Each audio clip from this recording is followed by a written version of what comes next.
तो कोई पढ़िए छठा श्लोक।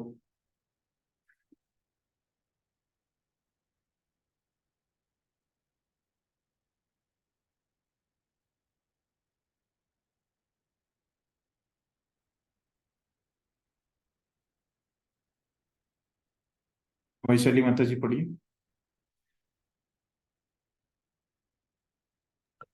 हरे कृष्णा। अजोऽपि सन्नव्ययात्मा भूतानाम् ईश्वरोऽपि सन् प्रकृतिं स्वामधिष्ठाय सम्भवाम्यात्म मायया। यद्यपि मैं अजन्मा तथा अविनाशी हूँ और यद्यपि मैं समस्त जीवों का स्वामी हूँ, तो भी प्रत्येक युग में मैं अपने आदि दिव्य रूप में प्रकट होता हूँ। हरे कृष्ण। तो अभी पांचवें श्लोक में कृष्ण ने क्या बताया कि अर्जुन और कृष्ण है ना, दोनों ने एक साथ बहुत सारे जन्म लिए और कृष्ण वो सब जन्म जानते हैं उन्होंने जो पहले लिए, लेकिन अर्जुन वो जन्म नहीं जान सकते। तो मतलब ये यहाँ पे कृष्ण ने खास करके उनका जन्म कैसे अर्जुन के जन्म से अलग है ये बताया है। और अभी ये छठे श्लोक में और विस्तार से बता रहे कि मैं अजन्मा हूं और मैं अजन्मा तथा अविनाशी हूं, मेरा विनाश नहीं होता, अव्यय हूं मैं। और तीसरा उनका गुण क्या है कि समस्त जीवों का वो भूतानाम ईश्वरोपि सन, समस्त जीवों के वो स्वामी है। तो भी प्रत्येक युग में मैं अपने आदि दिव्य रूप में प्रकट होता हूँ। प्रकृतिम स्वाम अधिष्ठाय, मैं वहां पे उपस्थित होता हूँ, अवतार लेता हूँ। आत्म माया, अपनी अंतरंगा शक्ति से मैं हमेशा अवतार लेता हूँ। तो वो प्रकट होते हैं वहां पे है? कि उनका जन्म नहीं होता, वो अवतार लेते हैं। तो ये भी अपने जन्म के बारे में कृष्ण ने विशेष रूप से यहाँ पे बोला है ये श्लोक में। तो देखिए इसको प्रभुपाद कैसे समझाते हैं हम देखेंगे। तो प्रभुपाद तात्पर्य में ये जो आत्म माया या शब्द है उस पे बहुत जोर देते हैं, वो महत्वपूर्ण वहां पे तात्पर्य में भाग है।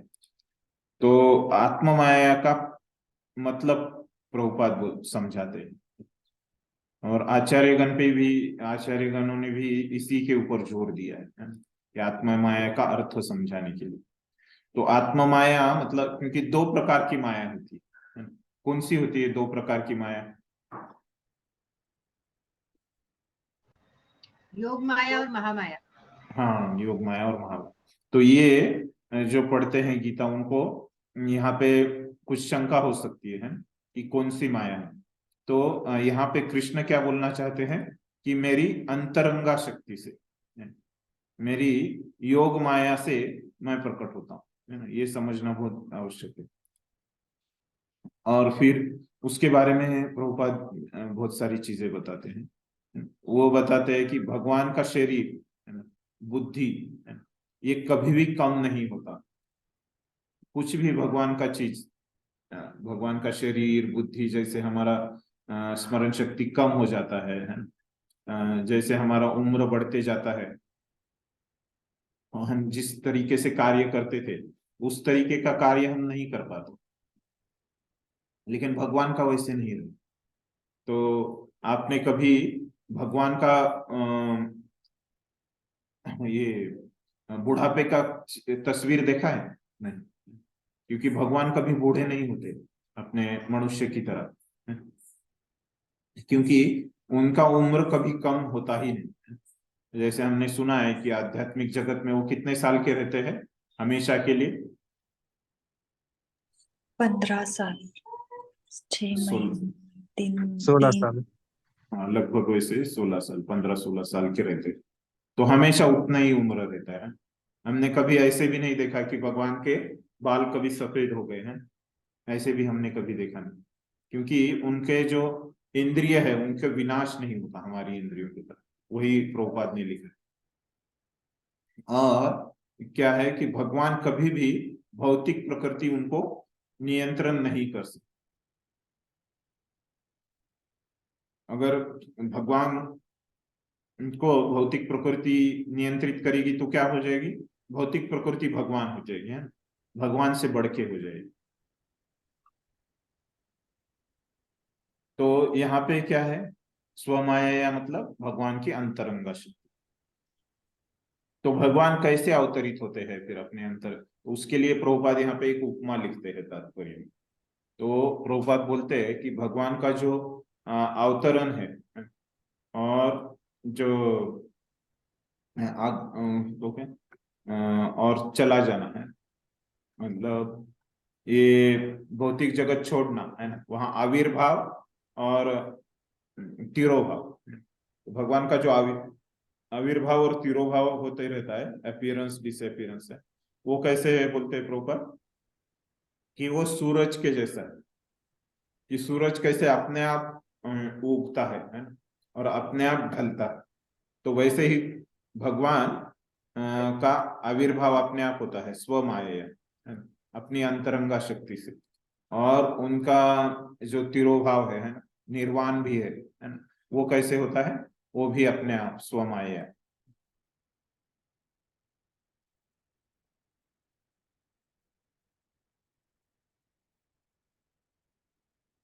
और प्रभुपाद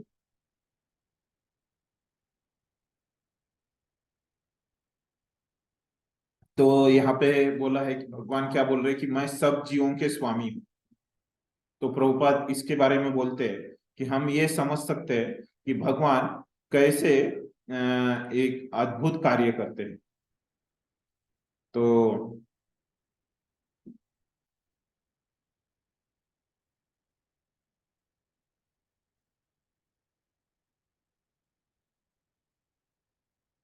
वो पता है कि वो क्या क्या अद्भुत कार्य करते हैं। कि कैसे वो कुछ दिन के ही रहते हैं, है ना, तो पूतना का वध कर देते हैं, है ना। तो ये सब असंख्य हमको। तो ये सब अद्भुत कार्य क्यों करते हैं? क्योंकि सबके मालिक वो है, प्रभुपाद इस तरह से लिखते हैं। और आत्म माया मतलब क्या है? कि वो खुद के अंतरंगा शक्ति से यहाँ पे अवतरित होते हैं। तो भगवान बोलते हैं, सॉरी, ये प्रभुपाद बोल रहे हैं कि ये जो आत्म माया है, उसका दूसरा अर्थ क्या है? कि उनकी जो अहेतु की कृपा है, उसके कारण वो यहाँ पे प्रकट होते हैं। तो क्यों करते हैं ऐसी कृपा भगवान?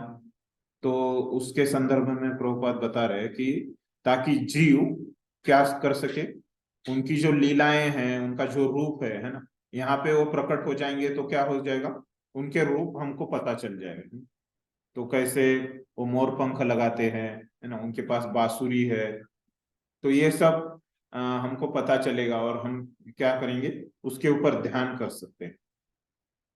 नहीं तो अगर कृष्ण यहाँ पे अवतरित नहीं होते हैं तो कृष्ण का रूप हमको कैसे पता चलता? तो ये मुमकिन नहीं था।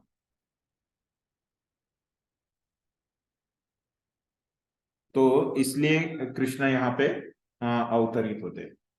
नहीं तो क्या हम अलग अलग तर्क करते बैठते थे कि कृष्ण ऐसे है, कृष्ण वैसे है, हमको समझ में नहीं आती। तो ये सब कुछ महत्वपूर्ण चीजें प्रभुपाद यहाँ पे बताते हैं।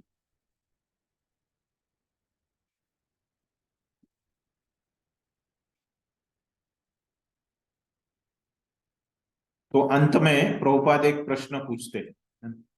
तो देखिए, अंत का वाक्य में जाइए, तात्पर्य पढ़िए। अब यह प्रश्न किया जा सकता है कि, हरे कृष्ण प्रभु जी, मैं पढ़ूं? हाँ हाँ पढ़िए।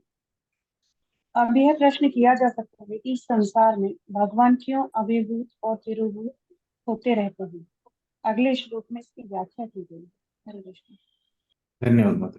तो प्रभुपाद ने इसके बारे में थोड़ा सा बोला है कि क्यों क्यों भगवान अवतरित होते हैं। इस तात्पर्य में क्या बोला प्रभुपाद ने?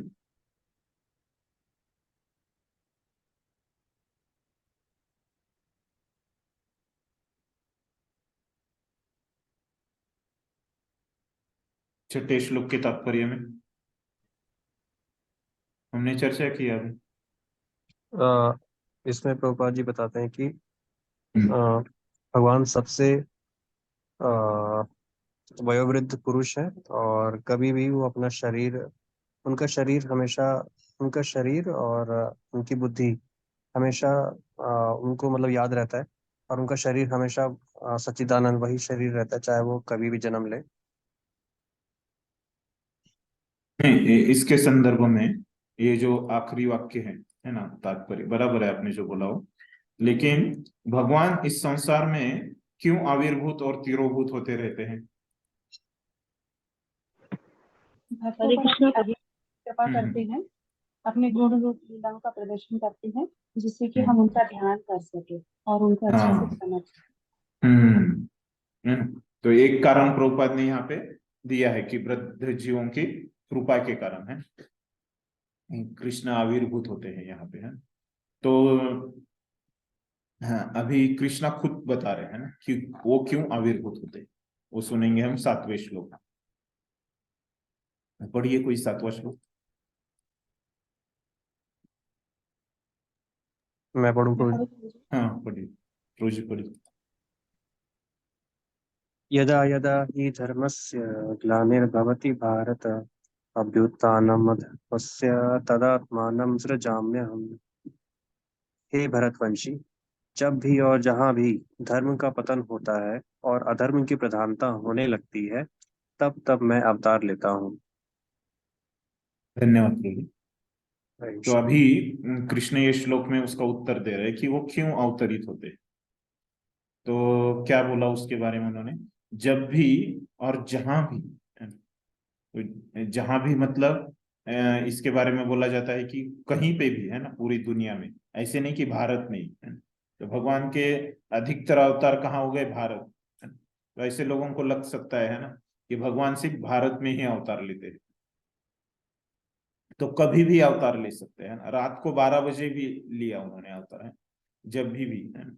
तो उनको लगता है कभी भी वो अवतरित होते हैं, और कहीं पे भी वो अवतरित हो सकते हैं। तो उनको बस लगेगा कि अधर्म का पतन हो रहा है, और तब मैं अवतार लेता हूं और धर्म की स्थापना करने के लिए।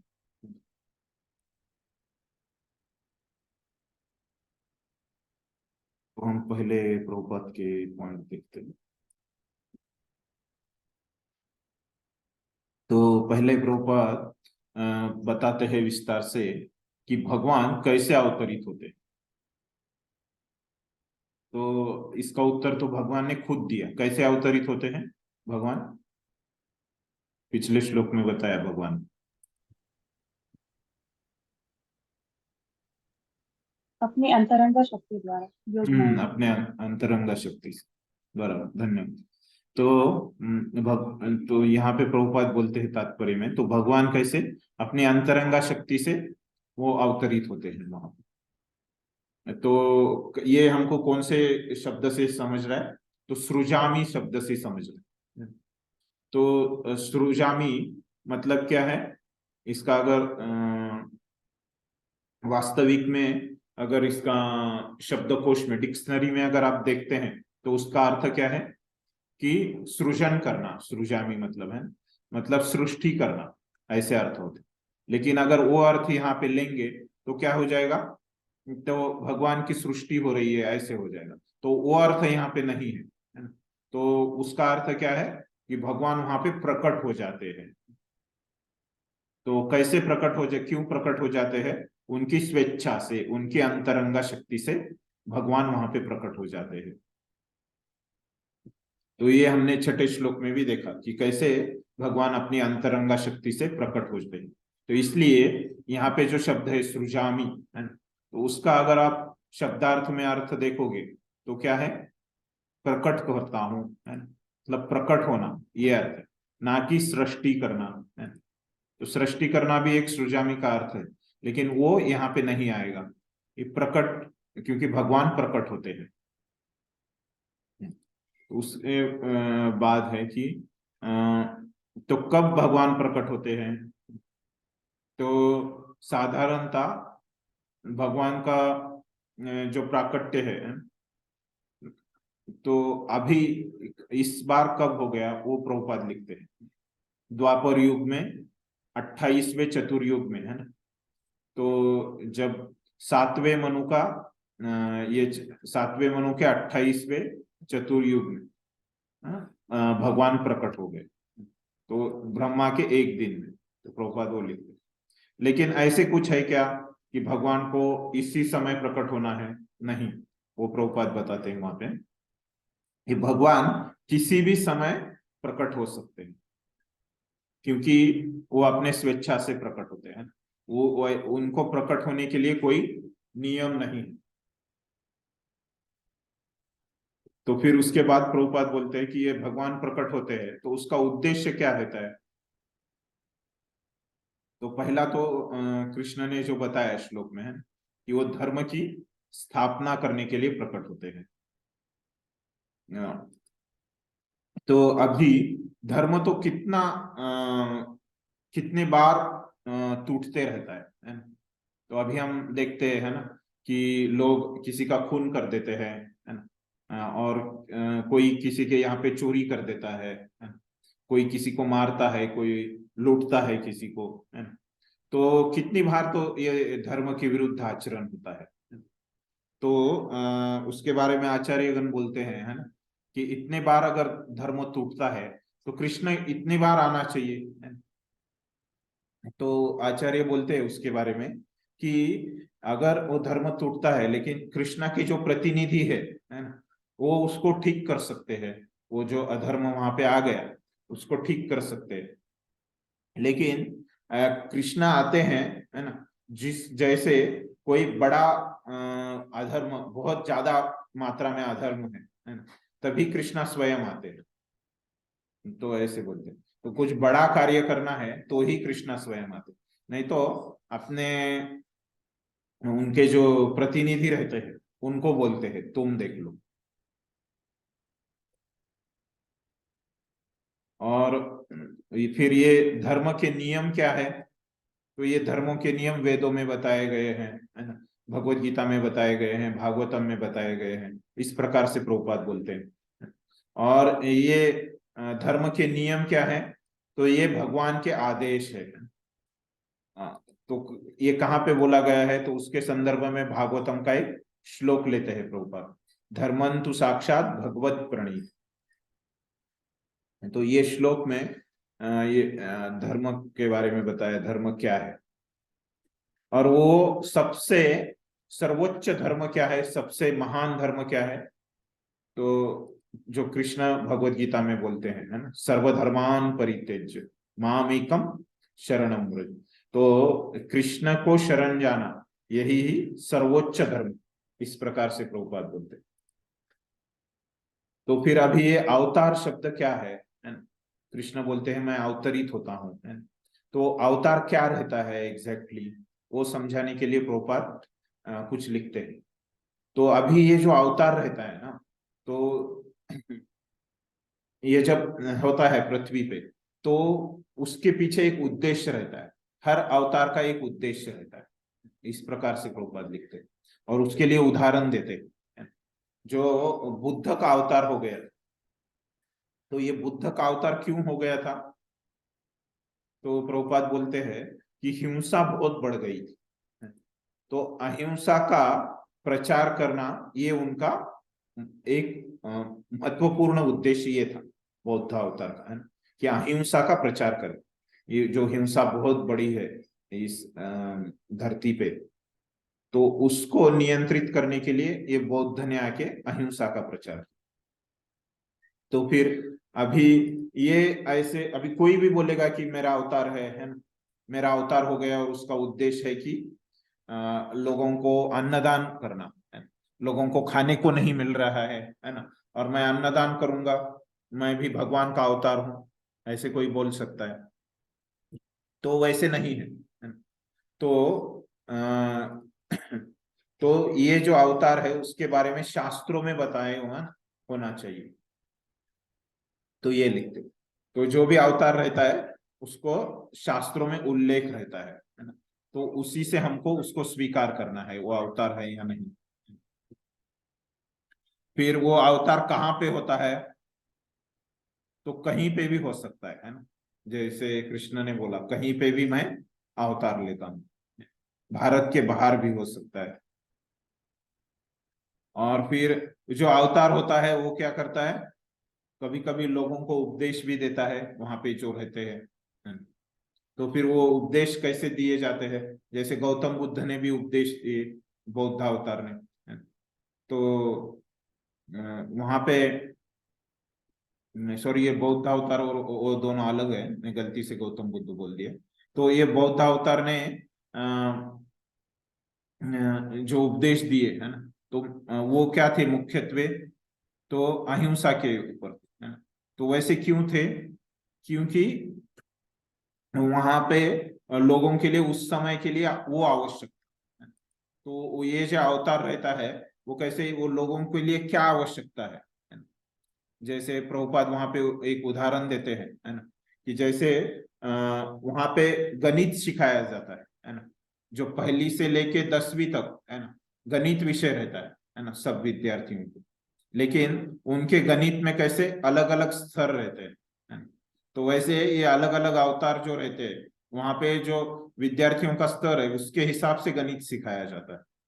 तो ये अवतार भी कैसे, वहां पे जो लोग उपस्थित है ना, तो उनके स्तर के हिसाब से ये अवतार उपदेश देते हैं। इस तरह से प्रभुपाद बताते हैं। और फिर ये सब अवतारों का एक सामायिक है ना, मतलब सब में कॉमन सामायिक, तो सामायिक उद्देश्य रहता है सब अवतारों का।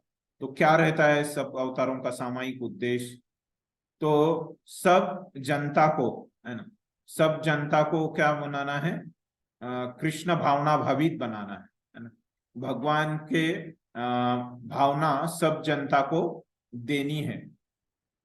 ये सब ये अवतारों का उद्देश्य रहता है। फिर दूसरा एक उद्देश्य बताते हैं जो सब अवतारों का रहता है ना। तो वो रहता है कि भगवान का वहां पे भगवान के प्रति, भगवान ने जो शास्त्र दिए हैं उनके उपदेशों के प्रति हमको क्या रहना है, आज्ञाकारी रहना है। तो वो आज्ञाकारिता जो हमारी है वो भगवान के शास्त्रों में रहने के लिए भगवान क्या करते हैं, उनका ये एक उद्देश्य रहता है अवतार लेने का।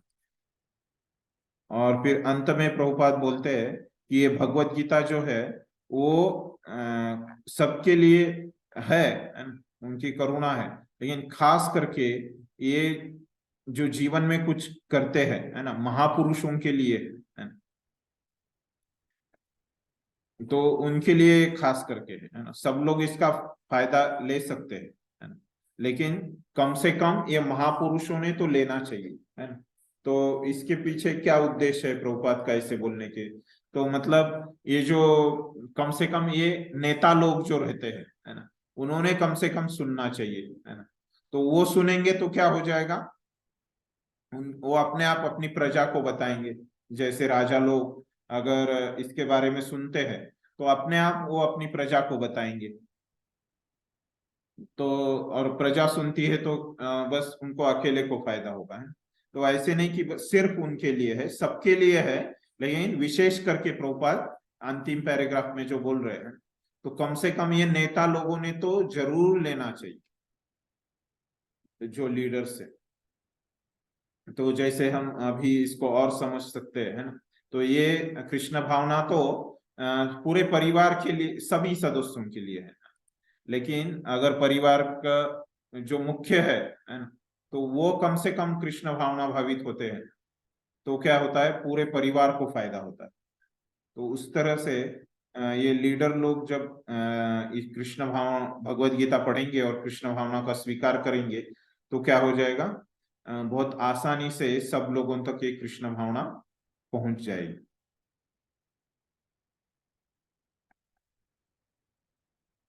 तो इस प्रकार से प्रभुपाद इसको स्पष्ट करते हैं।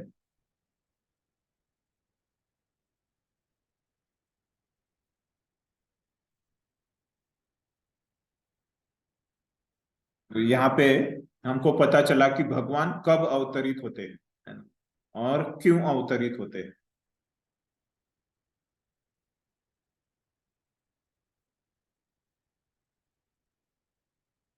अभी तक किसी को कुछ प्रश्न है? हरे कृष्ण प्रभु जी। हाँ। प्रभु जी, सिर्फ पृथ्वी पर ही ऐसा होता है कि मतलब पृथ्वी के लिए ही भगवान मतलब अवतरित होते हैं, या फिर जैसे अन्य लोग हैं तो उनके लिए भी ऐसा कुछ मतलब जरूरत पड़ता है कि भगवान को आना पड़े, जैसे स्वर्ग लोक है या फिर कुछ अलग लोक है? हम्म। उसके बारे में मतलब ऐसे कोई अवतार नहीं है, है ना, कि जो भगवान ने अन्य लोकों पे लिया है, लेकिन वो कहीं पे भी अवतरित हो सकते हैं।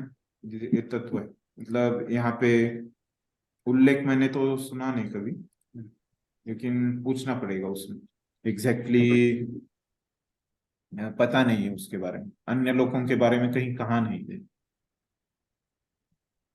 पूछता हूँ मैं वरिष्ठ भक्तों को उसके बारे में।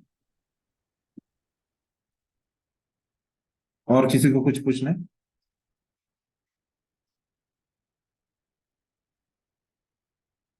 ठीक, तो अभी हम देखते हैं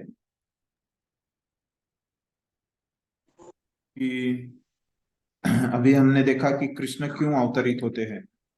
अ, तो अभी वो अवतरित होने के बाद क्या करते हैं, वो हम 8वें श्लोक में देखेंगे। पढ़िए कोई 8वां श्लोक। हरे कृष्ण प्रभु जी। हाँ पढ़िए। परित्राणाय साधूनां विनाशाय च दुष्कृतां धर्म संस्थापनार्थाय संभवामि युगे। भक्तों का उद्धार करने, दुष्टों का विनाश करने तथा धर्म की फिर से स्थापना करने के लिए मैं हर युग में प्रकट होता हूँ। हरे कृष्ण। धन्यवाद माता जी। तो अभी कृष्ण अवतरित होने के बाद क्या करते हैं?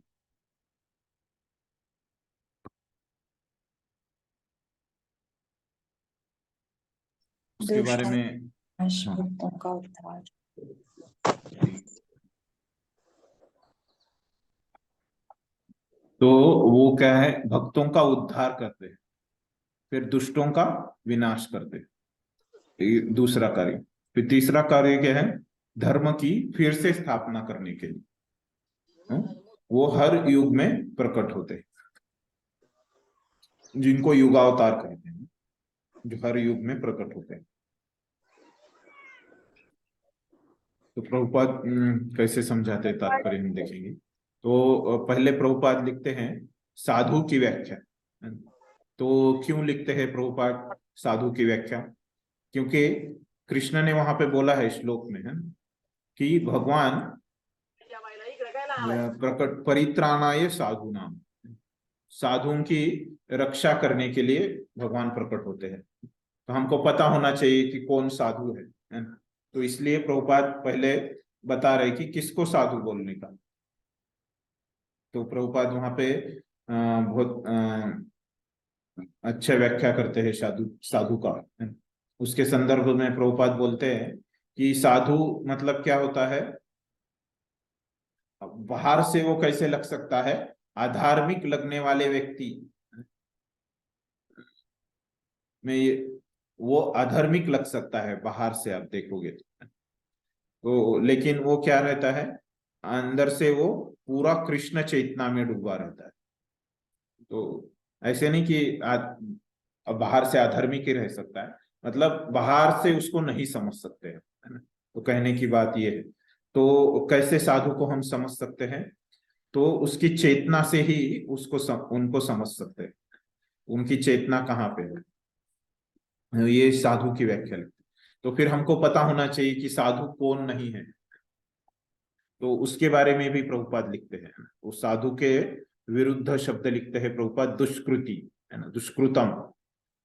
तो वो क्या है, दुष्कृतम मतलब वो कभी भी उनकी जो चेतना रहती है वो कृष्ण पे नहीं रहती है, स्पष्ट है एकदम, साधु के विरुद्ध रहते हैं ये दुष्कृतम। और फिर और लिखते हैं ये साधु जो रहते हैं एकदम 100% क्या रहते हैं, कृष्ण भावना भावित रहते, उनको ही साधु बोल सकते हैं। और ये दुष्कृत को क्या बोल सकते हैं, कि मूर्ख बोल सकते हैं उनको, है ना। और एकदम मानव जाति में अधम, नराधम, इस तरह से ये दुष्कृति उनको बोल सकते हैं। तो भले ही प्रभुपाद वहां पे लिखते हैं कि उनका बहुत बड़ा शिक्षण हो गया, है ना, वो आईआईटी से पढ़ाई किया हो या विदेश में जाके उन्होंने पढ़ाई किया हो, है ना, बहुत सुंदर सुंदर उनकी पदवियां हो, लेकिन उनको साधु नहीं बोल सकते वो पदवी से, है ना? तो उनको दुष्कृति बोल सकते हैं। अगर वो पदवी है लेकिन चेतना कृष्ण में नहीं है तो उनको दुष्कृति बोल सकते हैं। अगर उनकी वो पदवी के साथ उनकी चेतना भी कृष्ण में है तो उनको साधु बोल सकते हैं। तो ये इस तरह से लिखते हैं, ये साधु कौन और दुष्कृति कौन, ये प्रभुपाद समझाते हैं। तो फिर अभी हमने देखा कि अवतार, पिछले हमने तात्पर्य में देखा था कि अवतार का कैसे उद्देश्य रहता है ना, वो आते इधर आने का, है ना, हर एक का। जैसे गौतम बुद्ध का उद्देश्य था अहिंसा के बारे में बताना, तो वैसे ही तो अभी अवतारों का उद्देश्य क्या रहता है, तो मुख्य उद्देश्य क्या है, ये प्रभुपाद अभी इस तात्पर्य में बता रहे हैं कि भगवान ने यहाँ पे बोला कि परित्राणाय साधुना। तो ये जो राक्षस लोग रहते हैं, है ना, प्रभुपाद बोलते हैं कि हमेशा क्या करते रहते हैं, भक्तों को तकलीफें देते रहते। तो उसके बारे में प्रभुपाद 2 उदाहरण देते हैं तात्पर्य में, कि कैसे ये असुरी लोग इतने क्रूर रहते हैं, है ना, कि उनका खून का रिश्ता होगा वो व्यक्ति से, तो भी उस व्यक्ति को वो तकलीफ देते हैं। तो देखिए जनरली आपने सुना होगा कि जो चोर लोग रहते हैं, है ना, डाकू लोग रहते हैं, है ना, वो क्या अपने खुद के रिश्तेदारों को तकलीफ देते हैं क्या? नहीं देते, ऐसे कभी सुना नहीं होगा। लेकिन ये राक्षस लोग इतने मतलब पहुंचे हुए लोग रहते हैं, है ना, कि ये खुद के रिश्तेदारों को भी छोड़ते नहीं। तो ऐसा उदाहरण प्रभुपाद देते हैं कि हिरण्यकशिपु, तो उसका छोटा सा 5 साल का बच्चा था, है ना, तो पूरा जो देश है ना, उसको सुनता था, है ना? वो जो बोलेंगे उसकी ही पूजा करता था, पूरे देश के लोग उसकी ही पूजा करते थे, है ना? और जो वो बोलता है वैसे के वैसा सब लोग स्वीकार करते थे। ये पूरे तीनों लोकों पे उसका ही राज्य था, पाताल लोक, है ना, पूरा पृथ्वी लोक और पूरा स्वर्ग, है, इस सब में उसका ही राज्य था। तो ऐसे होने के बाद भी सब लोग सुनते थे, एक ही 5 साल का बच्चा उसका नहीं सुनता।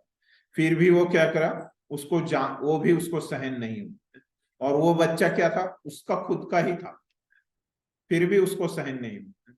तो अभी आपने देखा होगा कि कितना माता पिता सहन करते हैं बच्चों को, है, खास करके उसकी उम्र कम जब रहती है ना, बड़ा होने के बाद भी सहन करते हैं माता पिता।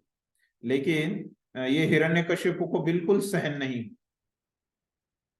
तो वो क्या, उसको ही मारने को वो तो ऐसे रहते हैं असुर लोग, प्रभुपाद बोलते हैं, हमेशा अपने रिश्तेदारों को भी मारते हैं। फिर दूसरा उदाहरण वहां पे प्रभुपाद देते हैं कंस का। तो कंस ने कैसे, उसकी बहन थी देवकी, लेकिन उसको वो मारने को निकला था, लेकिन वसुदेव ने रोक दिया उसको। तो इस प्रकार से रहते हैं कि उसके उनको खुद के स्वार्थ के सामने अपने रिश्तेदारों को वो भी जो खून का नाता है जिनसे, तो इस तरह से प्रभुपाद लिखते हैं, तो उनको भी मारने के लिए ये लोग तैयार रहते हैं, असुर लोग। तो इसलिए फिर ये भक्तों के ऊपर दया आती है फिर भगवान को, है, तो इसलिए वो भक्तों की रक्षा करने के लिए भगवान आते हैं। तो ये जो है विनाश, परित्राणाय साधुनाम विनाशाय च दुष्कृताम, तो ये विनाशाय च जो दुष्कृताम है वो कोई भी कर सकता है। तो इसे कृष्णा के प्रतिनिधि भी कर सकते हैं, असुरों को मारने का काम कृष्णा के प्रतिनिधि भी कर सकते हैं, तो उसमें कोई बड़ी बात नहीं है। असुरों को तरफ भगवान ध्यान ही नहीं देते। लेकिन अभी वो साधु की रक्षा करने के लिए आते हैं, परित्राणाय साधुना, तो क्या करते हैं, स्वाभाविकता उनको असुरों को मारना पड़ता है साधुओं की रक्षा करने के लिए। लेकिन वहां पे वो आने का उद्देश्य वो नहीं रहता, असुरों को मारने के लिए आने का मुख्य उद्देश्य नहीं है भगवान। तो मुख्य उद्देश्य उनका क्या है कि साधुओं की रक्षा करना।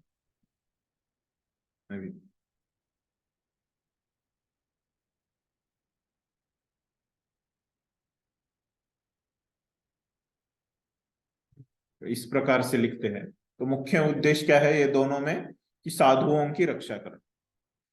तो फिर चैतन्य चरितामृत से कुछ श्लोक लिखते हैं प्रभुपाद, और उसको समझाते हैं कि सृष्टि हेतु यही मूर्ते प्रपंच अवतरे, से ही ईश्वर मूर्ति अवतार नाम धरे, मायातीत परव्य में सबार अवस्थान, विश्व अवतरी धरे अवतारण। तो उसका अर्थ बताते हैं प्रभुपाद।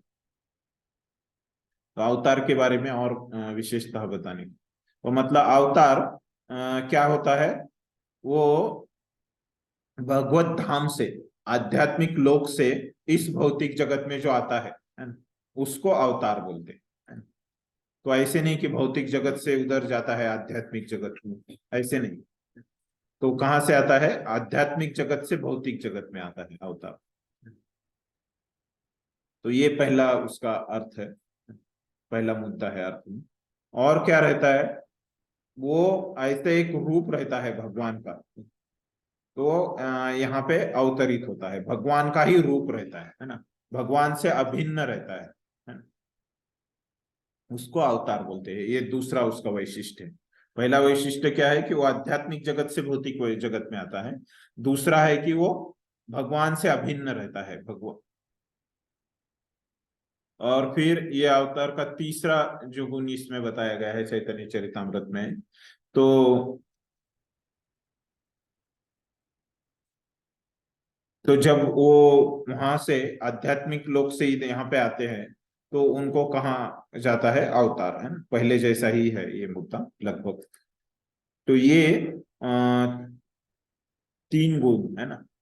तो मतलब ये अवतार हमेशा भगवत धाम में रहता है और वहां से यहाँ पे आता है, तो इसीलिए उसको अवतार कहा जाता है।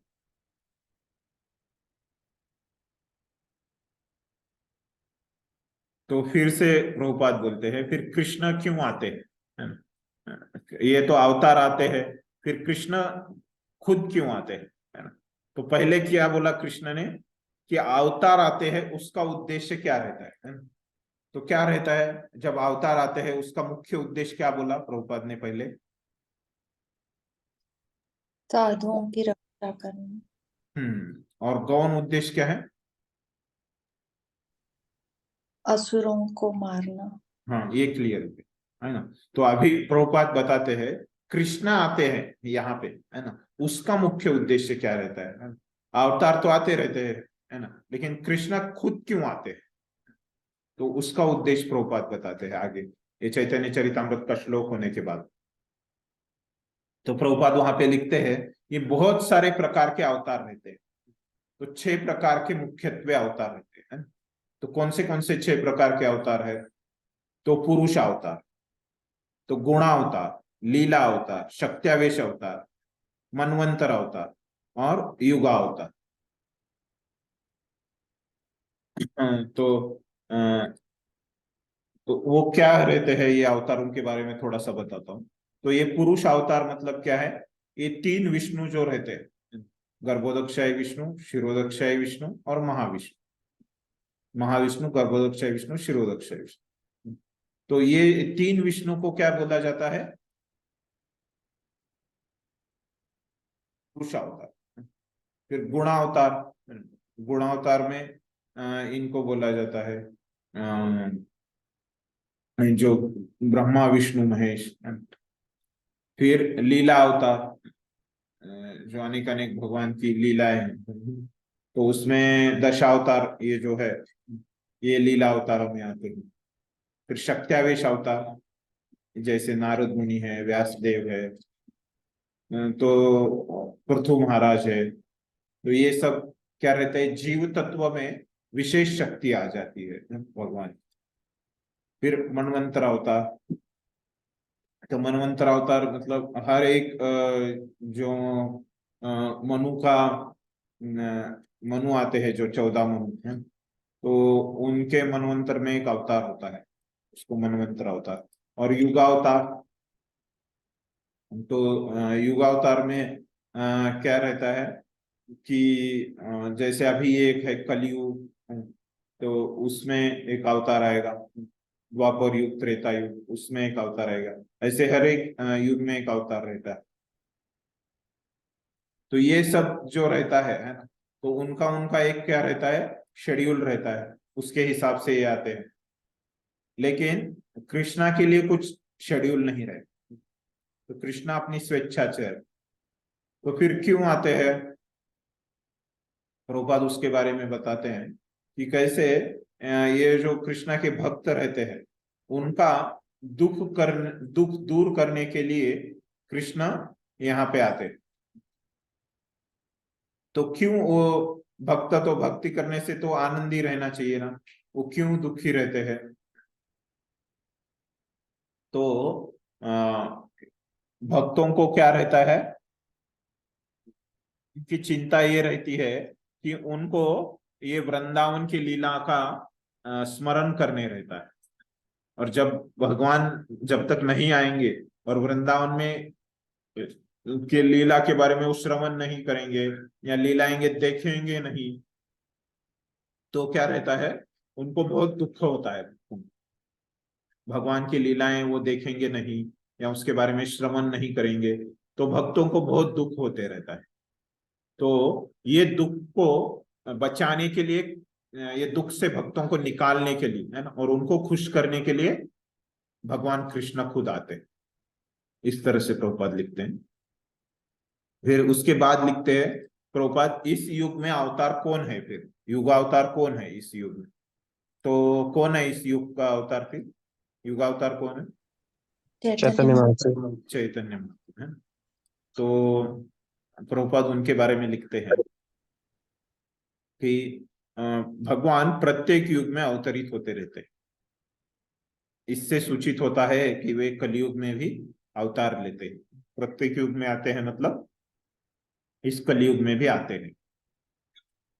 और ये कहाँ गया है, श्रीमद् भागवत में कहा गया है कि कृष्ण वर्णम त्वषा कृष्ण संगोपांगास्त, ये श्लोक बोल के ये श्लोक का संदर्भ लेके प्रभुपाद बोलते हैं कि चैतन्य महाप्रभु आएंगे और ये भक्ति का, कृष्ण भावनामृत का वो विस्तार करेंगे और नगर नगर में उनके हरि नाम को वो पहुंचाएंगे। तो उनका उद्देश्य क्या था? तो वो ये चैतन्य महाप्रभु जो है वो किसी को मारते नहीं है। तो क्या करते हैं, उनकी कृपा से सबका उद्धार करते हैं। तो ये एक पहला उनका गुण बताते हैं प्रभुपाद कि वो किसी को मारने के लिए नहीं आते, लेकिन कृपा से सबका उद्धार करने के लिए आते। और वो क्या करेंगे, उनका जो संकीर्तन आंदोलन है, तो वो पूरे दुनिया में वो फैलाएंगे और उससे जीवों को आकर्षित करेंगे, उनको भक्त बनाएंगे आकर्षित करके। इस तरह से प्रभुपाद लिखते हैं। तो इस तरह से प्रभुपाद ने हमको समझाया है। तो अभी देखिए प्रभुपाद ने हमको समझाया तात्पर्य में कि भगवान क्यों आते हैं, मुख्य कारण क्या है उनका? भक्तों की रक्षा के लिए। हाँ, भक्तों को सुख देने के लिए। हाँ, सुख देने की। तो इसमें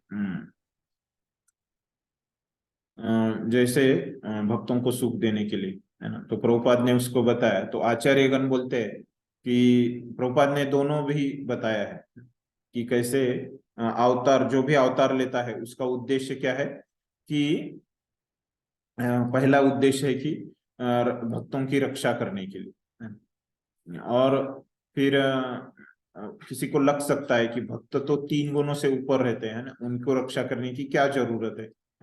फिर वो क्या है कि वो दुख में है ना, क्योंकि उनको भगवान का दर्शन करना है, भगवान की लीलाओं का दर्शन करना है, उसके बारे में श्रवण करना है। तो इस प्रकार से समझा, तो ये उनको दुख है। तो पूछिए आपका क्या प्रश्न।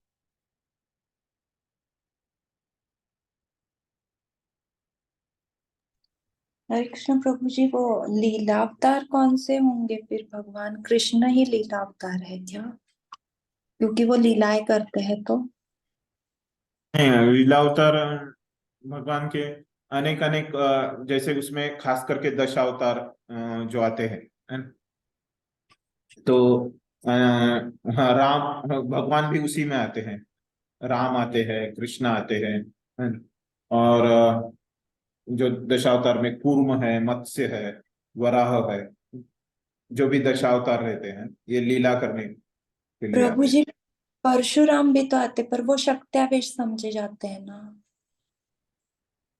नहीं, परशुराम नहीं सकते, नहीं, वो 10 अवतार में ही है उनका वर्णन। हाँ, तो वो शक्त्यावेश नहीं है क्या फिर? नहीं है। ओके। शक्त्यावेश में नारद मुनि और पृथु महाराज और व्यासदेव है, तो ये सब शक्त्यावेश होता है। और चैतन्य महाप्रभु भी है ना सत्याग्रह का? चैतन्य महाप्रभु स्वयं कृष्ण, कृष्ण से अभिन्न, और वो युगावतार, युगावतार है, और कृष्ण से अभिन्न दोनों। कभी उनके बारे में ऐसा सुना था कि एम्पावर्ड उनको बोलते हैं, ऐसा इसलिए मुझे लगा तो सत्यावेश में। नहीं, उनका वो स्वयं कृष्ण है, चैतन्य। और प्रभु जी पुरुष और गुण अवतार। पुरुष अवतार, पुरुष अवतार ये अपने इसमें 3 विष्णु, महाविष्णु, गर्भोदक्षाई विष्णु, और ये क्षीरोदक्षाई विष्णु, कारण विष्णु।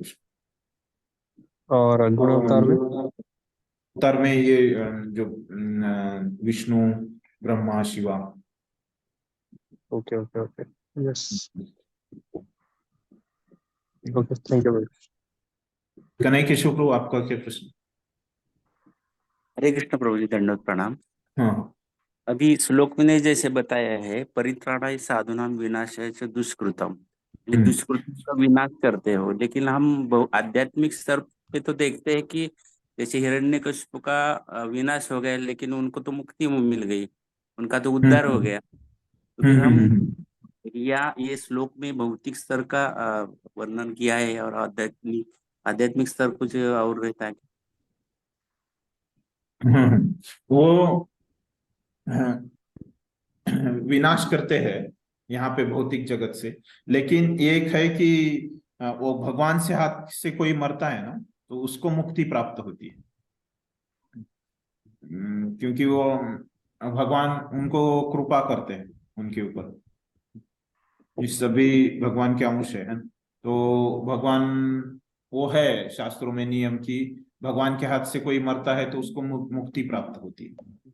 इन हिरण्यकशिपु को नहीं हुई, उनका पुनर्जन्म हो गया है ना उनके इसमें, क्योंकि वो भगवान की वैसे इच्छा थी। पहले तो वो कथा सुनी होगी कि अपने वो जय विजय थे, है ना? लेकिन भगवान की इच्छा से वो 4 कुमारों का अपराध करते हैं और उनको श्राप मिलता है। ऐसे आचार्यगण वहां पे लिखते हैं कि वो भगवान की इच्छा से वहां पे उनसे अपराध होता है, वो 4 कुमारों को रुकाते हैं वहां पे, है ना, वैकुंठ में प्रवेश करने के लिए। और फिर वो 3 अवतार उनको भगवान मतलब उनको ऑप्शन दिया जाता है कि उनको क्या करना है, कि भौतिक जगत में ये करना है, असुर बन के रहना है, या और कुछ तो ऑप्शन दिया जाता है। तो दोनों में वो चुनते हैं कि भगवान को वो 3 जन्म सॉरी, वो अभक्त के असुर के रूप में 3 जन्म वो यहाँ पे भौतिक जगत में रहेंगे, है ना? ये ऑप्शन वो चुनते हैं। और फिर 3 जन्म चुनते हैं तो उनका पहला जन्म ये रहता है हिरण्याक्ष और हिरण्यकशिपु में। तो बाद में और भी 2 जन्म वो लेते हैं, रावण, कुंभकर्ण, और बाद में जब कृष्ण आते हैं तब उस समय तो बाद में जब शिशुपाल दंतवक्र की बाद में उनकी मुक्ति होती है ना? जो अंतिम तीसरा जन्म रहता है उसके बाद मुक्ति होती, क्योंकि भगवान के हाथ से मरने के बाद तुरंत मुक्ति मिलती है। इनको नहीं मिलती, क्योंकि वो भगवान को लीला करनी चाहिए, क्योंकि इनको भगवान को जब युद्ध करना है तो उनके जैसे ही कुछ यहाँ पे भौतिक जगत का कोई व्यक्ति उनके साथ युद्ध नहीं करेगा, है। तो इसलिए वो भगवान की इच्छा से वो यहाँ पे आते हैं भौतिक जगत में। तो भगवान अपने ही पार्षदों को इधर भेजते हैं युद्ध युद्ध का जो रस है, वीर्य रस का आस्वादन करने के लिए, ऐसे। ये भौतिक स्तर पे हम समझ सकते हैं, भौतिकता का नाश होता है और आध्यात्मिकता के स्तर पर तो उद्धार ही होता है उनका, है। जब भगवान के खुद के हाथ से यदि किसी का विनाश होता है तो हम्म। भौतिक का विनाश होता है, लेकिन उनका आत्मा की गति तो अच्छी होती है। हाँ, प्रभु जी एक प्रश्न किसी प्रकार से भी एक श्लोक है भागवतम में, 7वें स्कंद में आता है, उसमें बोलते हैं गोप्या कामात, है ना, भयात कंसो, द्वेषात चैत्यात, दैव नृपा, है ना, संबंधात वृष्णय, स्नेहात यूयम, भक्त्या वयम विभु। तो नारद मुनि ये बोलते हैं श्लोक, उसमें बोलते हैं कि ये जो गोपियों ने अच्छा गति मिला उनको उनकी काम की इच्छा की वजह से, है ना, गोप्या कामात भयात कंसो, है ना, कृष्ण को उनके सॉरी कंस को उनके भीति के कारण, भय के कारण, उनको लगता था कि उनका मृत्यु आ रहा है ना, ऐसे भय उनको हमेशा लगा रहता था। तो उसमें उसमें उन्होंने पूर्णता प्राप्त की है ना? और द्वेषात चैत्यात, मतलब ये जो चैत्यात मतलब ये शिशुपाल जो था, है ना, वो द्वेषी था कृष्ण का, तो उसने वो द्वेष से पूर्णत्व प्राप्त कर लिया, है ना। संबंधात वृष्णय, मतलब ये जो ब्रजवासी थे, वृंदावन वासी, तो उन्होंने कृष्णा के साथ उनका जो संबंध था उनसे पूर्णत्व प्राप्त कर लिया, है ना। और स्नेहाद यूयम, है ना, मतलब युधिष्ठिर महाराज ये श्लोक सॉरी ये नारद मुनि ये श्लोक युधिष्ठिर महाराज को बोल रहे हैं, है ना। तो उसमें वो युधिष्ठिर महाराज को बोलते हैं यूयम, है ना। तो आपने ये स्नेह की वजह से पूर्णत्व प्राप्त किया है। तो वो भी संबंधी थे, है ना, संबंधी में विशेष स्नेह था पांडवों के प्रति कृष्ण का। और भक्त्या वयम विभो, तो नारद मुनि खुद के बारे में बोलते हैं कि हम लोगों ने सब वैधि साधना भक्ति करके पूर्णत्व प्राप्त किया है। तो इस तरह से पूर्णत्व प्राप्त होता है। अगर लेकिन कैसे, भगवान के ऊपर हम उतने एब्जॉर्ब होने चाहिए, है ना? उतने एकाग्र होने चाहिए, तभी होता है। प्रभु जी धन्यवाद। प्रभु जी और एक मेरा क्वेश्चन था, जैसे हम्म पिछले लेक्चर में हमारा चल रहा था, यद गत्वा निवर्तन्ते तद धामम परम मम, ऐसा भगवान कहते हैं। जो भी वहां चले जाते हैं, जैसे हम बद्ध जीव है, यदि साधना भक्ति से वहां चले जाते हैं हम्म तो हमारा यहाँ पे भौतिक जगत में निवर्तन नहीं होता, हम आते नहीं। लेकिन भगवान का जब भी अवतार होता है तो उनके पार्षदों सहित वहां के जो जीव नित्य मुक्त होते हैं वो तो आते हैं। हम्म तो ऐसा है क्या साधन मुक्त, यदि साधन मुक्त आते नहीं और नित्य मुक्त रहते वो आ सकते हैं भगवान के साथ, ऐसा है क्या कुछ? नहीं, मतलब अभी उसके लिए एक बहुत बार ये प्रश्न आता है, तो भक्त लोग उसका उदाहरण देते हैं कि कैसे जो जेल में रहता है ना, तो जेल में कौन जाता है कि तो अधर्म किया है या फिर नियमों के विरुद्ध का कर्म किया है, निषिद्ध कर्म हम्म किया, क्राइम किया है, वही हाँ हाँ, लेकिन वहां पे जो अफसर लोग रहते हैं तो उन्होंने तो कुछ किया नहीं रहता है ना? तो वो जाते हैं, है ना? तो इस तरह से वो समझाया जाता है। वहाँ के जो अधिकारी लोग रहते हैं, और देश के प्रधानमंत्री कभी भी जा सकते हैं, है ना? तो उसी तरह से ये जो सृष्टि की है ना, जो इसका उद्देश्य क्या है, ये सृष्टि किसके लिए की है? जो जीवों को ईर्ष्या है ना, जो आध्यात्मिक जगत में थे, है ना? और वहां पे वो जो उनकी वृत्ति बन जाती है भगवान से स्पर्धा करने की, है ना, और खुद को भी भोक्ता मानने की उनमें इच्छा आ जाती है ना, उनके लिए ये सृष्टि किया है। तो अभी ये सृष्टि चलाने के लिए फिर इसमें अधर्म बढ़ता है। फिर ऐसे नहीं है कि भगवान को हमेशा जीवों को इस सृष्टि में ही रखना है ना? इनको लेके भी आना है। तो इसलिए कुछ वहाँ के एजेंट्स को आना पड़ता है इसको अच्छे से चलाने के लिए। हाँ, जो आते हैं जिनका निवर्तन होता है वो भौतिक नियमों के परे रहते होंगे। हाँ, मतलब यहाँ पे एक बार पूर्णत्व प्राप्त करके हम जाएंगे प्राप्त तो करने हम नहीं। हाँ वैसे नहीं आते होंगे, हाँ नियम से बद्ध होकर नहीं आते होंगे, इसका मतलब है ना। हाँ, यस। यस वो प्रभु जी, भगवान को मदद कर, सेवा के रूप में, उनका वो सेवा रहता है। सेवा के रूप में श्री आते होंगे। कृष्ण ने अर्जुन को बोला कि तुम और मैं हमेशा आते, है ना, अभी हमने देखा। लेकिन कृष्ण को याद रहता है, अर्जुन को नहीं रहता है। हमने देखा ना अभी, कौन से पांचवें श्लोक में कृष्ण बोलते हैं, ये हम दोनों ने बहुत सारे अनेक जन। हाँ जन्म लिए। यस। ठीक है प्रभु, धन्यवाद। हाँ, करुणा माता जी आपको कुछ? हरे कृष्ण प्रभु जी, हाँ धन्यवाद हरे। धन्यवाद। हाँ एक बार ही मैंने प्रभुपाद जी का लेक्चर सुना था, जैसे वो अगर वो बोलते हैं कि राजा आया है तो मीन्स राजा अकेला तो नहीं आएगा, उसके साथ जो उसके हैं आसपास वो तो साथ ही साथ रहते हैं। तो जब भी हम्म भगवान आते हैं तो भगवान अगर बोला है तो भगवान के साथ वो सब तो उनका जैसे पैकेज है वो सब आते ही है, उनकी पूरी लीला का है ना। तो वो इसलिए बराबर है। हरे कृष्ण। धन्यवाद। धन्यवाद माता जी, आपने सुंदर दर्शन दिखाया हमको गौरनीताई का। हरे प्रभु कृष्ण। जी, हरे हाँ कृष्ण। बोलिए, बोलिए माता जी।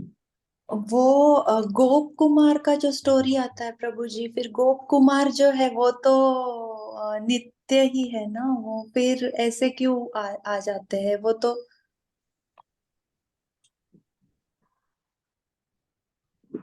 पता नहीं, मैंने भी पढ़ा नहीं, वो बृहद भागवत अमृत में आता है। लेकिन वो किस किताब का जो उद्देश्य है, वो मैंने सुना है कि कैसे गोलोक वृंदावन सर्वोच्च स्थान है ना, वो दर्शाना है ना। तो वो कथा काल्पनिक है क्या, या कैसे है मुझे, या बस जो लिखा है सनातन गोस्वामी ने कि अ, वो कैसे है पता नहीं माता जी, मैंने नहीं पढ़ा। मैं पूछ के बताता हूँ आपको। ओके प्रभु जी, हाँ, हरे कृष्ण प्रभु जी। लेकिन प्रभु जी उसका वो ये जो उद्देश्य आपका है बृहद लखनऊ भागवत अमृत का, कि गोलोक वृंदावन कैसे सर्वोच्च स्थान है, और वो दर्शाने के लिए वहां पे कथाएं दी गई। ओके।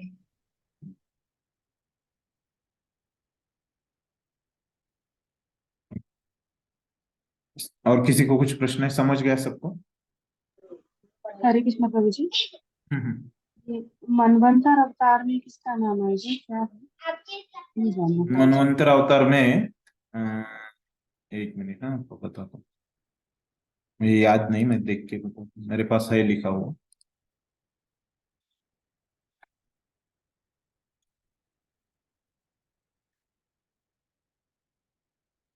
तो ये आठ भागवतम के 8वें स्कंद में इसके बारे में आता है।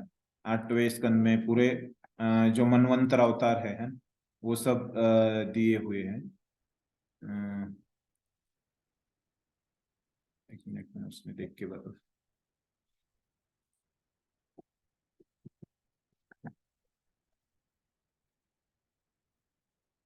तो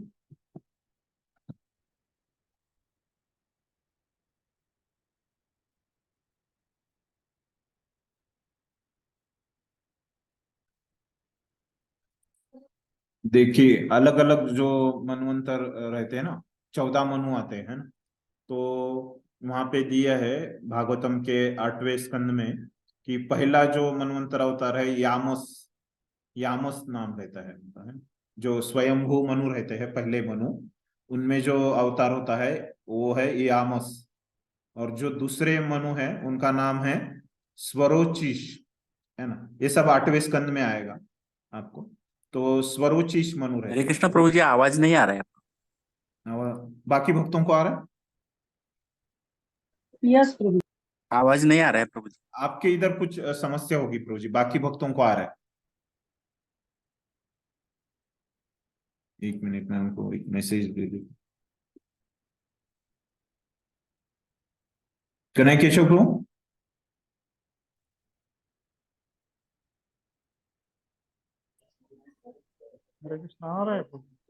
हाँ हाँ हाँ, उनको एक मैसेज डाल देता हूँ, उनको आवाज नहीं जा रही।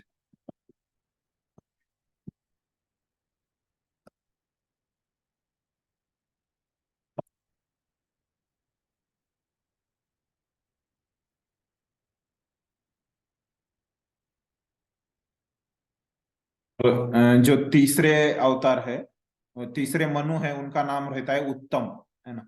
और उनके यहाँ पे सत्य नाम के अवतार होते हैं भगवान के, है ना। और जो चौथे अवतार है तामस, तो उनके यहाँ पे हरीश नाम के अवतार होते हैं भगवान के। और जो पांचवे मनु है वो रैवत, और भगवान का अवतार है भूत भूतरयस। और जो चक्षुषा मनवंतर है छठा, है ना, और उसमें आप्यस, है ना। ऐसे अवतार होते हैं। दो ये 6 बताते हैं, 7वां 8वां फिर से आगे बताते हैं। छठवीं का नाम एक बार रिपीट कर दीजिए प्रभु जी। छठे का क्या? छठे का जो मनु है उनका नाम है चाक्षुष मनु, चाक्षुष मनवंतर। और जो भगवान का अवतार है तो उसमें आप्यस, आप्यस नाम है, आप्यस।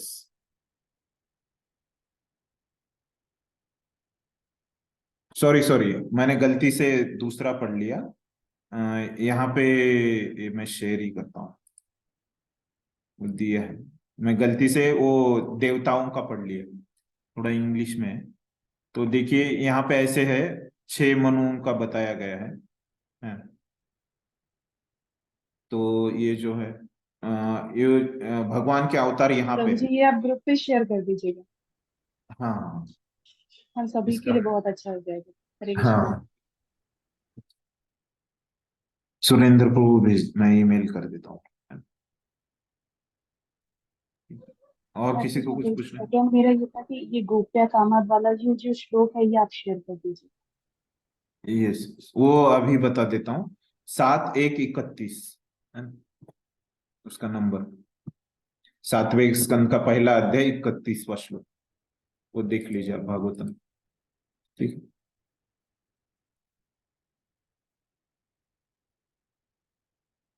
ठीक है, और किसी का कुछ प्रश्न है?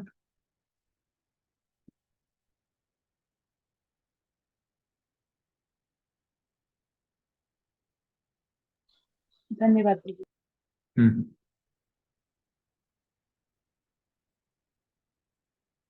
हरे कृष्णा। हाँ हाँ, यस प्रभु जी। मुझे क्वेश्चन पूछने का था कि जो श्लोक नंबर 7 है ना, हाँ बोलिए।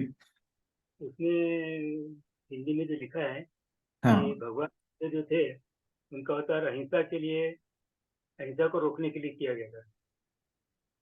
अहिंसा। अहिंसा लिखा है क्या? एक मिनट में निकालता हूँ, हिंदी वालों ने पढ़ा है। 7वां श्लोक। भगवान हाँ, एक एक मिनट। जो उसमें अहिंसा होती थी बहुत, उसको रोकने के लिए उनका अवतार हुआ। ऐसे क्या? अनाचार को रोक, मेरे पास जो है ना उसमें अनाचार लिखा है, उसमें मिसप्रिंट होगा फिर तो। अनाचार के आगे तथा अहिंसा के। यहाँ पे देखिए भगवान अहिंसा बुद्ध इस अनाचार को रोकने तथा अहिंसा अहिंसा के वैदिक वैदिक नियम। नियमों की हाँ स्थापन करने के लिए हुआ था। हाँ, मैं उसमें कुछ गलत होगा। तो मेरे में वैसे लिखा करे, हाँ हाँ हाँ, अनाचार को रोकने के बट लिए। एक्चुअली गौतम बुद्ध का जो फिलोसफी है वो पूरा हम्म। अपना भारत भगवत गीता के एकदम विरुद्ध है। उनके इधर पुनर्जन्म मानते नहीं, वो आत्मा परमात्मा नहीं मानते। तो और दूसरा उनके जो नहीं, है वो ये जो गौतम बुद्ध वो अलग है, बुद्ध अवतार और वो, अच्छा वो अलग है क्या? हाँ दोनों में अंतर है। वो अलग है और ये बुद्ध अवतार जो भगवान है वो दोनों अलग। सारा वो तो गौतम बुद्ध वाला अलग है। वो हम्म कंफ्यूजन था हम्म मुझे, तो भी मैं हम्म नोटिस। हरे कृष्ण। देख रहे हो? हम्म।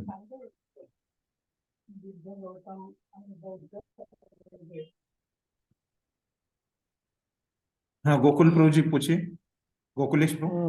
हरे हाँ कृष्णा धन्यवाद प्रभु जी। हाँ धन्यवाद। हाँ, मुझे यही पूछना था, गौतम बुद्ध और बुद्ध अवतार अलग है क्या? ये अलग है, उसका पहले से। स्पष्टीकरण भी है, वो नहीं है मेरे पास अभी, वो कैसे अलग है वो हम्म, भी भक्त ने सिद्ध किया है। हम्म, हाँ लेकिन ठीक याद नहीं मुझे, ठीक है, ठीक है। लेकिन और है कि निष्कर्ष में याद है। हाँ और एक जो भगवान का अवतार का उद्देश्य दो है ना, एक भक्तों को आनंद देने के लिए भी नहीं, वो पहले कैसे प्रभुपाद ने समझाया कि अवतार जो रहते हैं ना उनका उद्देश्य समझाया प्रभुपाद ने, है ना, मोटा मोटी। मतलब कैसे अभी ये भारतीय है ना, पहले भारतीय लोगों का जीने का उद्देश्य क्या रहता है? वो उसमें क्या है, उनका भारत की रक्षा करना रहता है ना, भारतीय लोगों, है ना। फिर उसमें महाराष्ट्र के लोगों का कैसे रहता है ना? महाराष्ट्र की रक्षा करना है। तो ऐसे, तो वैसे सब अवतारों का क्या रहता है मोटा मोटी वो पहले बताया, फिर उसमें कृष्ण का उद्देश्य क्या रहता है वो बताया, ऐसे उसके अंदर सब। तो इसलिए वो दो मुद्दे आ रहे हैं उनपे, है ना। तो सब ओके। अवतारों में मोटा मोटी क्या बताया प्रभुपाद ने कि साधुओं की रक्षा करना और असुरों का विनाश करने असुरों के का लिए। विनाश। हाँ हाँ हाँ, ठीक ठीक है, है ना। ओके। ओके। हाँ तो और कृष्ण का क्या बताया खास करके, सुना क्या आपने, कृष्ण का क्या उद्देश्य है खास करके? धर्म संस्थापनार्थाय स्वामी युगे, धर्म संस्थापनार्थाय संभवामि युगे युगे, ये उनका उद्देश्य। हरि हाँ बोल। कृष्ण, वो अवतारों के बारे में बोला, और कृष्ण का ये उद्देश्य है कि हरि बोल। वो क्यों खास कर, हाँ बोलिए, बताइए कृष्ण का क्या उद्देश्य? आपको क्या समझा गोकुलेश प्रभु? कृष्ण का क्या उद्देश्य है परित्राण के साथ बना। हाँ वो भी मोटा मोटी बराबर है, लेकिन खास प्रभुपाद ने क्या बोला, परित्राण के परित्राण। साधु। हाँ वो भी बराबर है ना, वो सब अवतारों के लिए बोला, लेकिन कृष्ण का क्या उद्देश्य है? क्योंकि उनको वृंदावन लीला, उनको भक्तों को विरह महसूस होता है वृंदावन लीलाओं से, है ना? शुद्ध भक्तों को, तो वो उनको भक्तों को वो दिखाना था वृंदावन लीला, है ना? ठीक है। ठीक है, हरि। हरे कृष्ण। और किसी को कुछ पूछना?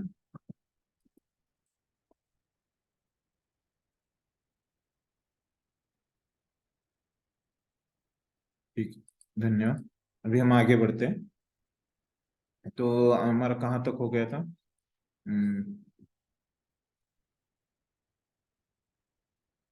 हमने देखा कि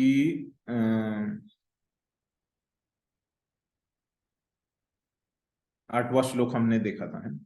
कि भगवान कैसे साधुओं की रक्षा करने के लिए और धर्म की स्थापना करने के लिए यहाँ पे अवतरित होते हैं, है ना? तो 9वां श्लोक कोई पढ़िए। मैं पढ़ूं प्रभु जी? हाँ हाँ पढ़िए। जन्म कर्म च मे दिव्यमेवं यो वेत्ति ततस्त्वः त्याक्ता देहं पुनर्जन्म नैति मामेति स्व अर्जुन। हे अर्जुन, जो मेरे आविर्भाव तथा कर्मों की दिव्य प्रकृति को जानता है, वो इस शरीर को छोड़ने पर इस भौतिक संसार में पुनः जन्म नहीं लेता, अपितु मेरे सनातन धाम को प्राप्त होता है। अरे हाँ धन्यवाद माता जी। तो अभी देखिए कृष्ण ने अभी तक क्या क्या समझाया अर्जुन को 5वें श्लोक से, है ना? तो इसमें कृष्ण इसमें अपने चौथे और पांचवें श्लोक में कृष्ण ने बोला कि कैसे उनका जन्म दिव्य है। फिर अभी सातवें और आठवें श्लोक में उन्होंने क्या बोला, वो जन्म के बाद वो कर्म क्या क्या करते, ये दोनों दिव्य है ना, जन्म कर्म चे में दिव्यम है ना, तो अभी बोल रहे। तो जो चौथे पांचवें और छठे में उनके जन्म के बारे में कुछ ज्ञान दिया है ना, कृष्ण के जन्म के। फिर सातवें और आठवें श्लोक में कर्म के बारे में उनके ज्ञान दिया। तो अभी ये जन्म कर्म, अगर ये ज्ञान किसी को आता है ना, तो उसका परिणाम क्या होता है फिर, है ना, जन्म कर्म के बारे में कोई जानता है तो, है ना, वो परिणाम अभी 9वें श्लोक में हमको पता चल रहा है। तो क्या रहता है फिर परिणाम, तो कृष्ण बताया जन्म कर्म चे में दिव्यम, ये कोई जानता है तो क्या होता है, तो उसको त्यक्त्वा देहम पुनर्जन्म नैति मामेति सो अर्जुन, तो उसको पुनर्जन्म नहीं मिलता, भौतिक संसार में पुनः जन्म नहीं मिलता, तो ये उसको परिणाम मिलता है। कोई बस सिर्फ जान लेता है तो। और इसके संदर्भ में विश्वनाथ चक्रवर्ती ठाकुर बताते हैं कि ऐसे नहीं कि उसको मरने तक राह देखनी पड़ती है, नहीं, उसको तुरंत जीते जी उसको ये फायदा मिल जाता है जब वो जान लेता है ना, कि भगवान के जन्म और कर्म साधारण नहीं है ना, ये सिर्फ जानने से उसका ये जन्म मृत्यु का ये चक्कर पूरा कट जाता है ना? पुनर्जन्म नहीं रहता उसके लिए। तो अभी प्रभुपाद इसको कैसे समझाते हैं, देखिए।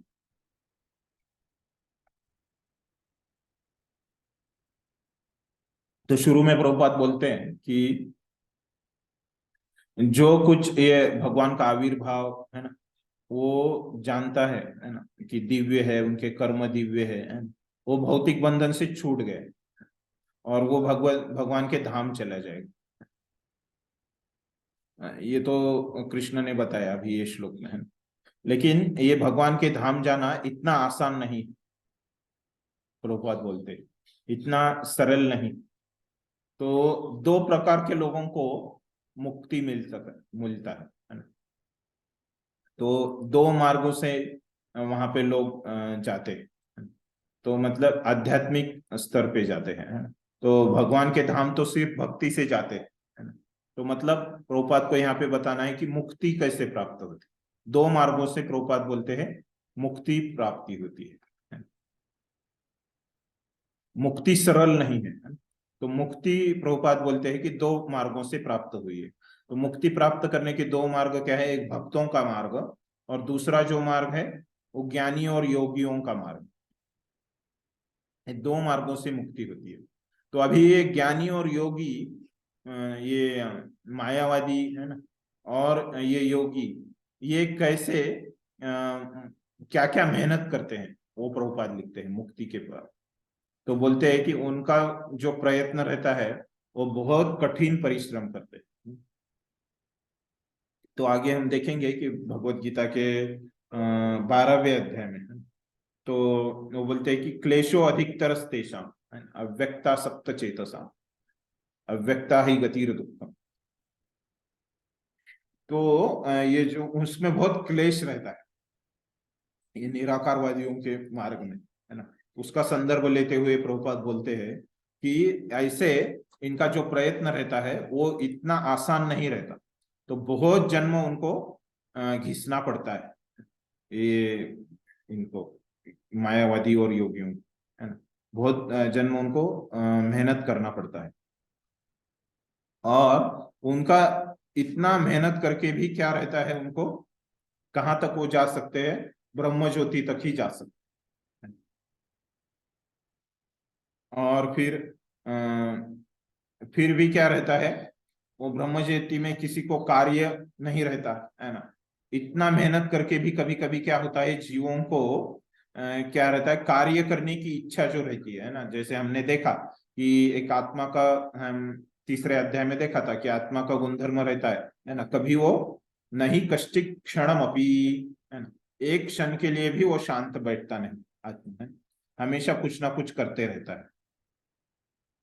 तो इसलिए क्या होता है कि वो उनको काम करने की इच्छा रहती है, इसलिए ब्रह्म ज्योति से भी नीचे गिरने का खतरा उसमें रहता है। ब्रह्म ज्योति में भी जाएंगे लेकिन वो वहां पे नहीं रहेंगे शांति शांति, वहां पे कुछ वैरायटी नहीं रहती, विविधता नहीं रहती है, तो इसलिए वो वहां से उनको गिर सकते हैं। फिर भक्तों का कैसे मेहनत रहता है, भक्तों का मार्ग कैसे रहता है, तो ये तो पहले योगियों का मार्ग बताया, मायावादी और योगियों का। तो भक्त क्या मेहनत करते हैं, तो भक्तों का मार्ग बहुत आसान रहता है। प्रभुपाद बोलते हैं कि बस क्या जानना है कि भगवान का जन्म और कर्म दिव्य है, बस ये जानना है, और उससे क्या हो जाएगा, उनको पूर्णत्व मिल जाएगा, तो उनको मुक्ति मिल जाएगी भक्तों को। और भक्तों का ध्येय क्या रहता है, गोलोक वृंदावन, भगवान का धाम, ये रहता है भगवान का धाम। तो भगवान का धाम हमको पता है कि भगवान का धाम में कोई जाते हैं तो वहां से वापिस नहीं आते, रिटर्न टिकट नहीं वहां से, है ना। तो इसीलिए क्या है, ये इसमें कोई धोखा नहीं, जैसे ब्रह्म ज्योति से वगैरह कोई रिटर्न आ सकता है, तो इसमें कुछ पतन का कुछ धोखा नहीं है। तो इस तरह से ये दोनों मार्गों की तुलना करते हैं प्रभुपाद। तो फिर किसको मुक्ति मिलती है, तो जो मुक्ति की पूर्णता है वो किसको मिलती है, मुक्ति से भी आगे लिखते हैं तो मुक्ति की पूर्णता बोलते हैं। मुक्ति तो दो लोगों को मिलती है, वो तो बताया, दो मार्गों से मिलती है। ये मुक्ति की पूर्णता क्या है, परफेक्शन क्या है मुक्ति का, वो बताते हैं। तो उसमें प्रभुपाद बोलते हैं कि जो एक श्रद्धालु भक्त रहता है भगवान का, तो वो कृष्ण के ऊपर है ना पूरी श्रद्धा रखता है उसकी रक्षा के लिए, तो उसको वो मुक्ति का परिपूर्णता हो गया, वो बस कृष्णा के ऊपर निर्भर है अपनी रक्षा करने के लिए। और दूसरा योग्यता लिखते हैं प्रभुपाद, जो कि कृष्णा को पूर्ण पुरुषोत्तम भगवान बोल के स्वीकार करता है ना। तो उसको क्या बोला है,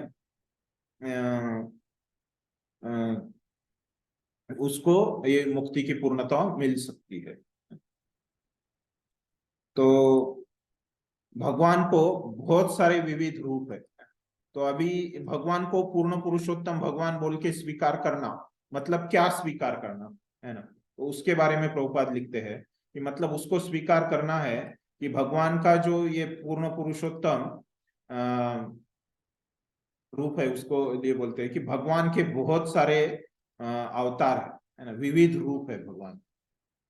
तो कितने रूप है भगवान के विविध रूप, भागवतम में एक श्लोक आता है कि जैसे समुन्द्र पे लहरें आती है, तो कितनी लहरें आती है समुन्द्र में, असंख्य अगिनत है, जिसकी हम गिनती नहीं कर सकते, इतनी लहरें आती है, वो उदाहरण दिया जाता है।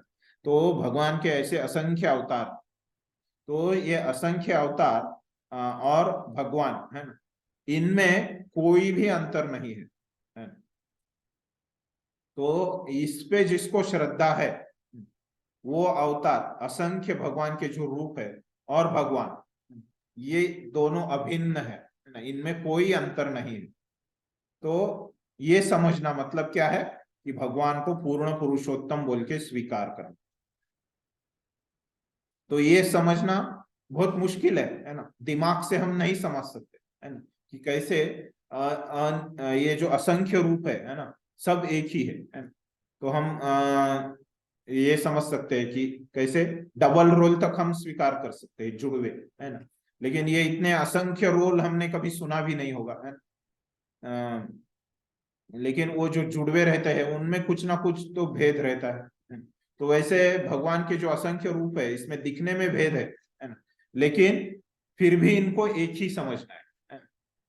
तो ये क्या है, अचिंत्य है, हम अपनी बुद्धि से नहीं समझ सकते। तो इसीलिए प्रभुपाद बोलते हैं इसको स्वीकार करना मतलब क्या है, कृष्णा को पूर्ण पुरुषोत्तम भगवान बोल के स्वीकार करना, इस तरह से। और भगवान के असंख्य रूप क्यों हैं, है ना? क्यों भगवान इतने असंख्य रूप लेते हैं, है ना? जैसे भक्तों का भाव रहता है उस तरह से कृष्णा रूप लेते हैं प्रभुपाद बोलते हैं। तो इतने असंख्य अवतार क्यों हैं, क्योंकि इसने असंख्य तरीके का भक्तों का भाव है, तो इसलिए असंख्य रूप है कृष्ण के। तो जिस तरह का भक्तों का भाव रहता है वैसे कृष्ण रूप है। और जो भक्त रहता है वो ऐसे सोचने में, है ना, और इसमें टाइम वेस्ट नहीं करता, व्यर्थ अपना समय नहीं बर्बाद करता। वो क्या करता है, तुरंत स्वीकार कर लेता है और कोई वो संशोधन करते नहीं बैठता, है ना, कि कैसे ये है, इतने रूप होके सब एक ही है ना, ऐसे उसको कुछ शंका नहीं रहती। तो भक्त लोग तुरंत इसका स्वीकार कर लेते हैं, प्रभुपाद इस तरह से लिखते हैं। तो ऐसे तो ये पूर्णत्व रहता है ना, जो तुरंत स्वीकार कर लेगा वो क्या है, उसको पूर्णत्व मिल जाएगा। तो फिर ये तो हो गया, प्रभुपाद ने बताया कि कैसे मायावादी और योगियों का मार्ग है, फिर ये भक्तों का मार्ग है, तो ये बताया। फिर अभी अन्य अन्य मार्ग रहते हैं, है ना। तो अभी कौन से है ये अन्य अन्य इतर मार्ग कौन से है? तो जैसे कि जो सांख्यवादी रहते हैं, और नहीं तो ये भौतिक ज्ञानी रहते हैं, है ना, जो भौतिक ज्ञान, तो ये सब इनका नसीब में क्या रहता है, इनके भाग्य में क्या रहता है ना? तो प्रभुपाद बोलते हैं ये लोग सिर्फ क्या है, समय की बर्बादी करते हैं, समय व्यर्थ गवा देते हैं। तो ऐसे लोगों को इस दुनिया में कुछ मिल जाएगा, इनके भौतिक ज्ञान की वजह से इनको बड़ा बड़ा नौकरी मिल जाएगा, ये लाखोपति करोड़पति हो जाएंगे, लेकिन क्या हो जाएगा, उनको मुक्ति नहीं मिलेगी। बाकी के लोगों को मुक्ति नहीं मिलेगी। मुक्ति किनको मिलेगी, बस जो ज्ञानी योगी और भक्त, इनको ही मुक्ति मिलेगी, बाकी के लोगों को मुक्ति नहीं मिलेगी। तो ये बाकी के लोग कैसे है, तो इनका जीना कैसे है, जैसे मध की बॉटल है ना, बहुत बार प्रभुपाद इसका उदाहरण देते हैं। तो मध की बोतल को अगर आपको उसकी मध की मिठास चखनी है ना, तो कैसे, वो बॉटल का ढक्कन खोल के उसके अंदर का मध निकाल के आपको चखना पड़ेगा, है ना। और तो ये बाकी के लोग प्रभुपाद बोलते हैं कि कैसे मध की बोतल को बाहर से चख रहे हैं, तो वो मिठास उनको मिलेगी नहीं। मतलब क्या हो जाएगा, उनको वो आध्यात्मिक मुक्ति नहीं मिलेगी, है ना, उनको इधर ही कुछ तो मिल जाएगा भौतिक जगत।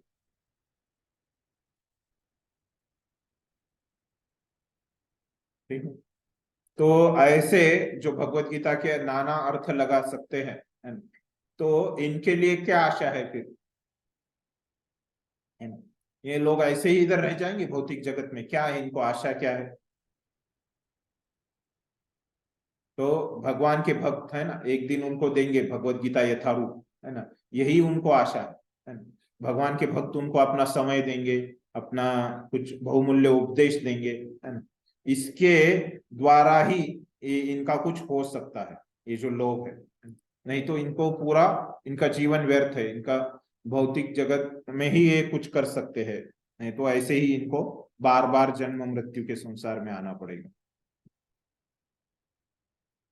और फिर क्या है, तो ऐसे लोगों के लिए क्या है, प्रभुपाद बोलते हैं कि इन्होंने तुरंत कृष्ण भावना का अपने विकास करना चाहिए, उसके ऊपर श्रद्धा रखनी चाहिए और कृष्ण भावनामृत के बारे में ज्ञान लेना चाहिए। तो ऐसे लोगों ने रुकना नहीं चाहिए, अभी जो बाकी के लोग हैं, तो उन्होंने तुरंत अपना भक्ति का मार्ग ले लेना चाहिए। तो ये उनके लिए बहुत अच्छा है, इस तरह से प्रभुपाद समझाते हैं।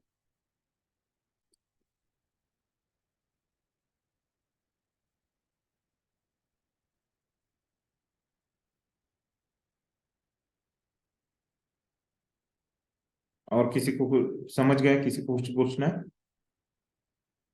तो देखिए, अभी भगवान के बारे में ज्ञान मिलने से इतना होता है, और भगवान के बारे में जब ज्ञान मिलेगा तो कोई, अभी भगवान जैसे हमने देखा कि भगवान पे कोई एकाग्र हो जाता है, तो ज्ञान मिलने के बाद ही हम एकाग्र हो सकते हैं भगवान के ऊपर, है। जब हम भगवान के ऊपर एकाग्र हो जाते हैं तो हमको क्या मिलेगा फिर, है ना। ज्ञान का इतना फल मिला, हमने देखा 9वें श्लोक में। अगर हम एकाग्र हो जाते हैं भगवान के ऊपर, है ना, पूरे अपने भाव से, तो एक बार क्या होता है कि परम पूज्य राधानाथ स्वामी महाराज को उनके गुरु भाई प्रश्न पूछते हैं कि आप जो यहाँ पे इतना अच्छा भक्ति करते हैं, है ना, इतना अच्छा प्रचार करते हैं, इतने सारे लोगों को पूरे दुनिया भर में आप प्रेरणा देते हैं, है ना? तो आपके भक्ति का रहस्य क्या है? तो अगर आप संक्षिप्त में बताना चाहेंगे तो क्या बताएंगे, है ना? इस तरह से उनको प्रश्न पूछा तो महाराज बोलते हैं कि मेरी भक्ति में एकाग्रता, है ना, ये तीव्रता, है ना, ये मेरा भक्ति का रहस्य है। उसकी वजह से मैं इतना कर पाया, मैं कृष्ण में एकाग्र हो गया इसकी वजह से। तो इस प्रकार से महाराज ने उस समय उत्तर दिया था इस प्रश्न का। तो वैसे ही अगर हम कृष्ण पे एकाग्र हो जाएंगे तो अभी कृष्ण बता रहे हैं कि हमको क्या मिलेगा 10वें श्लोक में, है? तो पढ़िए कोई 10वां श्लोक। हरे कृष्ण प्रभु जी, मैं पढ़ता हूँ। हाँ हाँ। वीतराग भय क्रोधा मन्मया मामुपाश्रिता बहवो ज्ञान तपसा पूता मद्भावमागतः।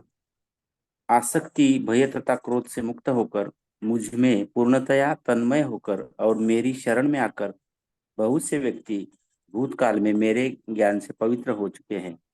इस प्रकार से उन सबों ने मेरे प्रति दिव्य प्रेम को प्राप्त किया है। धन्यवाद प्रभु जी। तो क्या हो जाएगा, हम आसक्ति भय तथा क्रोध से मुक्त हो जाएंगे और भगवान के ऊपर पूर्णतया तन्मय होकर एकाग्रता से, तन्मयता से, इससे मुक्त हो जाएंगे। और क्या हो जाएंगे, हम भगवान की शरण में चले जाएंगे। और ऐसे अर्जुन पहले करने वाला है क्या व्यक्ति नहीं, भूतकाल में भी ऐसे बहुत सारे लोगों ने किया है। और एक परिणाम है इसका कि कृष्णा बोल रहे हैं कि दिव्य प्रेम भी प्राप्त हो जाता है। रोज हम बोलते हैं, है ना, शिक्षा मंदिर में शिक्षाष्टकम के बाद, है, हमारा ध्येय क्या है, कृष्ण प्रेम प्राप्त करना। वो कैसे मिलेगा, हम एकाग्र हो जाएंगे तो मिलेगा, तन्मय हो जाएंगे तो मिलेगा। तो ये तन्मय अगर कृष्ण के ऊपर हम हो जाते हैं तो हमको कृष्ण प्रेम की प्राप्ति होने मिली। तो इसको प्रभुपाद कैसे समझाते हैं देखेंगे। तो अभी यहाँ पे बोला है कि 3 चीजों से हम मुक्त हो जाएंगे। जो तीसरे अध्याय में हमको बोला था कि ये हमारे ऊपर आवरण है ना, आसक्ति भय तथा क्रोध। तो ये तीनों से हम मुक्त हो जाएंगे। तो ये तीनों के बारे में प्रभुपाद पहले बताते हैं कि भय के बारे में प्रभुपाद बोलते हैं। तो भय क्या रहता है, भय मतलब क्या रहता है, भीति रहती है हमारे अंदर, है ना। तो ये भय मतलब क्या रहता है, लोगों को आध्यात्मिक जीवन के बारे में भय लगता है ना। ऐसे नहीं कि उनको राक्षस या किसी प्राणी से भय लगता है, ऐसे नहीं है। वो ये कुछ लोगों को आध्यात्मिक जीवन से ही भय लगता है ना? क्यों भय लगता है आध्यात्मिक जीवन से? आपने क्या अनुभव किया, आपके आजू बाजू में क्यों लोगों को भय लगता है? ये लोगों को क्या रहता है, उनको लगता है कि मुझे बहुत दान देना पड़ेगा, है ना, ऐसे भी एक भय रहता है उनको। और क्या क्या भय रहते हैं लोगों के? हरे कृष्ण प्रभु। इस्कॉन में सबसे ज्यादा भय ये है कि हमारा पैसा विदेश में चला जाए। हाँ, है ना। फिर बराबर। और ऐसे अनेक अनेक भय रहते हैं। लेकिन प्रभुपाद अभी इसके बारे में क्या बताते हैं, भय के बारे में, कि तो उनको एक ये आध्यात्मिक जीवन में भी मैं भी एक व्यक्ति बन के मुझे रहना पड़ेगा। तो उनको क्या रहता है कि ये जीवन उनको जीवन से वो लोग त्रस्त हो गए रहते है ना। तो उनको अच्छा लगता है कि आप एक प्रकाश हो बोलेंगे तो, है ना। उनको लगता है कि भौतिक में भी मैं एक व्यक्ति हूँ और आध्यात्मिक में भी मैं एक व्यक्ति हूँ, ऐसे कैसे है ना। तो उनको लगता है कि उनको क्या भौतिक दुख आता है ना, सबको आता है, भक्तों को भी आता है ना। और तो फिर उन लोगों को क्या लगता है, ये मैं एक व्यक्ति हूँ इसलिए मुझे दुख आ रहा है ना। है ना? तो आध्यात्मिक जीवन में भी एक व्यक्ति रहूंगा मैं, तो फिर भी मुझे दुख आएगा, ये उनको भय रहता है, दुख का भय रहता है ना? तो वो क्या है, उनको लगता है कि ये ठीक नहीं है ना। तो आध्यात्मिक जीवन में क्या होना चाहिए, मैं खुद एक प्रकाश हो जाना चाहिए, है ना। और मैं क्या हो जाऊंगा, प्रकाश में विलीन हो जाऊंगा, ब्रह्मन में चला जाऊंगा, है ना। फिर वो शांति शांति शांति हो जाएगी, है ना? और मुझे कुछ दुख नहीं, इस तरह से उनको लगते रहता है। तो ये भय उनको रहता है ना। तो प्रभुपाद बोलते हैं ये क्यों आता है, भौतिक स्तर पे वो बहुत आसक्त है ये लोग, है ना। भौतिक शारीरिक जीवन में ही उनकी चेतना पूरी लगी हुई है, प्रभुपाद बोलते हैं। और उनको भय लगता है कि ये व्यक्तित्व का, है ना। लेकिन ये भौतिक जीवन कैसे है, प्रभुपाद बोलते हैं कि एक भक्ति विनोद ठाकुर भी बोलते हैं कैसे, जीवन दल जल, जीवन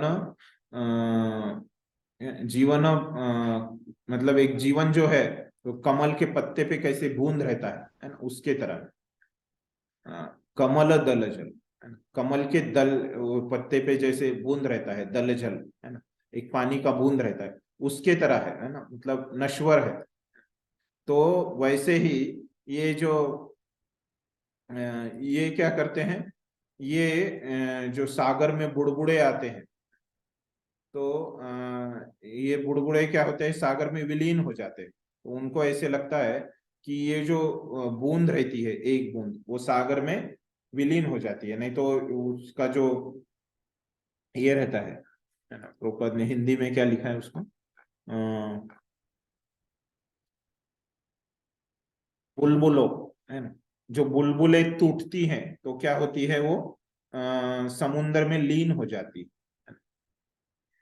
तो वो जीवों की तुलना इस तरह से करते हैं, तो हम भी लीन हो जाएंगे, ब्रह्मन में लीन हो जाएंगे, इस तरह से वो बोलते हैं। तो ये उनको भय रहता है। और फिर अभी प्रभुपाद बोलते हैं ये क्रोध क्या रहता है, उसका अर्थ समझाते हैं। तो ये क्रोध जो रहता है, प्रभुपाद बोलते हैं, तो क्या होता है, व्यक्ति बहुत निराश हो जाता है ना। तो ये जो भय है, ये आगे जाके क्या हो जाता है, एक चरम एक भयावह अवस्था उसकी बढ़ती जाती है, और उसको आध्यात्मिक ज्ञान नहीं रहता है ना। तो वो क्या है, आध्यात्मिक जीवन को समझ नहीं पाता है ना। और अनेक अनेक वो फिलोसॉफी सुन लेता है, अनेक अनेक दर्शन शास्त्र वो सुन लेता है ना, बहुत अनेक अनेक लोगों से वो सुन लेता है। तो इसलिए क्या हो जाता है, वो बहुत ऊब जाता है अपने जीवन से, है ना। और वो बहुत क्रोधित हो जाता है। तो आगे, है ना, ये व्यक्तित्व की वजह से उसको समझता नहीं, इतने लोगों से सुन लेता है, वो कंफ्यूज हो जाता है, और वो कंफ्यूजन से वो क्रोधित हो जाता है अपने आप के ऊपर ही। इस तरह से ये क्रोध रहता है, प्रभुपाद बोलते हैं। फिर बाद में यहाँ पे बोला है कि भय रहता है, क्रोध रहता है, और राग, राग मतलब आसक्ति बोलते हैं। तो ये जो लोग रहते हैं आसक्ति वाले, इनको भौतिक जीवन के लिए बहुत ज्यादा आसक्ति रहता है। तो इतना ज्यादा आसक्ति रहता है कि उनको आध्यात्म के बारे में ये लोग सोचते ही नहीं। तो इनका पूरा जो जीवन रहता है वो पूरा भौतिकता में लगाया हुआ है। तो कुछ लोग जो रहते हैं वो क्या है, इसमें लीन होना चाहते हैं, ब्राह्मण में लीन होना चाहते हैं। कुछ लोग जो रहता है, कुछ भी अपने मन से तर्क कर रहते हैं, है ना, और उनको जीवन में कुछ आशा नहीं रहती, और वो लोग क्या करते हैं, अनेक अनेक व्यसनों को लग जाते हैं, है ना। जैसे वो अनेक वानेक धूम्रपान करना है, मादक सेवन करना है ना, प्रभुपाद इस तरह से लिखते हैं। मदिरा पान करते हैं, धूम्रपान करते हैं, है ना, निराश होके जीवन में, है ना, उनके जीवन में उनको कुछ आशा नहीं रहती। तो ये रहता है। और अन्य अन्य नशा वगैरह करते हैं लोग, है। तो इनके लिए उपाय क्या है? प्रभुपाद 3 उपाय बताते हैं इनके लिए। तो उन्होंने क्या करना चाहिए? भगवान का आश्रय ग्रहण करना चाहिए, भगवान के शरण में आ जाना चाहिए। और भगवान के शरण में कैसे आ जाना चाहिए? एक प्रामाणिक गुरु करके उनके मार्गदर्शन में भगवान को शरण जाना चाहिए, दूसरा उपाय लिखते हैं। और उन्होंने क्या करना चाहिए? तीसरा चीज लिखते हैं कि जो गुरु ने नियम दिए हैं, है ना, वो नियमों का पालन करना चाहिए। ये 3 उपाय लिखते हैं प्रभुपाद, है। कृष्ण की शरण में जाना चाहिए, गुरु के माध्यम से जाना चाहिए, फिर गुरु के वचनों से जाना चाहिए, है ना, गुरु ने जो नियम दिए हैं उनका पालन करना चाहिए। ये 3 आशा की किरण है। फिर अंत का जो परिच्छेद है वो कोई पढ़िए। ये आदो श्रद्धा तथा साधु संग है, यहां से कोई पढ़िए तात्पर्य में। हाँ, वैशाली माता जी पढ़ी।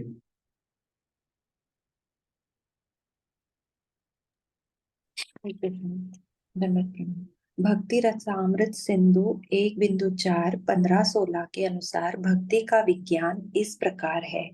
आदौ श्रद्धा ततः साधु संगो अथ भजन क्रिया ततो न अनर्थ निवृत्ति स्यात् ततो निष्ठा रुचिस्ततः अथासक्तिस्ततो भावस्ततः प्रेमाभ्युदचति।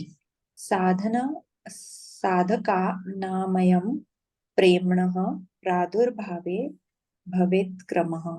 प्रारंभ में आत्म साक्षात्कार की सामान्य इच्छा होनी चाहिए। इससे मनुष्य ऐसे व्यक्तियों की संगति करने का प्रयास करता है जो आध्यात्मिक दृष्टि से उठे हुए हैं। अगली अवस्था में गुरु के से दीक्षित होकर नवदीक्षित भक्त उसके आदेशानुसार भक्ति योग प्रारंभ करता है। इस प्रकार सद्गुरु के निर्देश में भक्ति करते हुए वह समस्त भौतिक आसक्ति से मुक्त हो जाता है।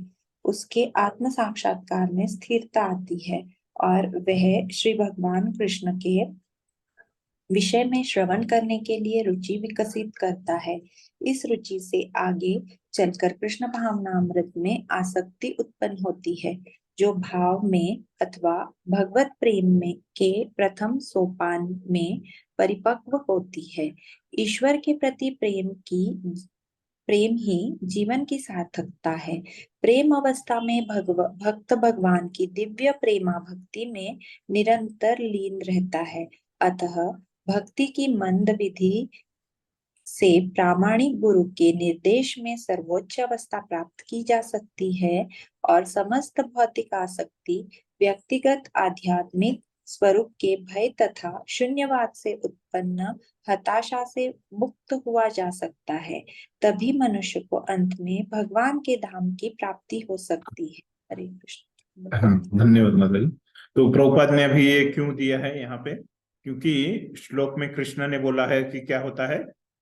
प्रेम की प्राप्ति हो जाती है। तो उसके बारे में प्रभुपाद ने ये तात्पर्य में लिखा है ना।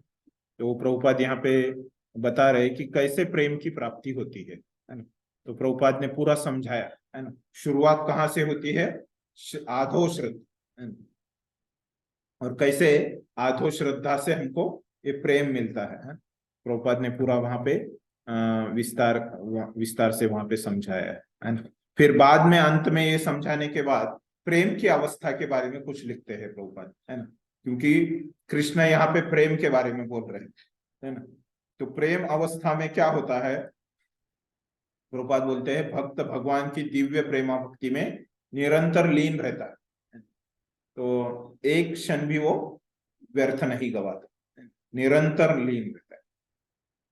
अतः भक्ति की मंद स्थिति से प्रामाणिक गुरु के निर्देशों में सर्वोच्च अवस्था प्राप्त की जा सकती है।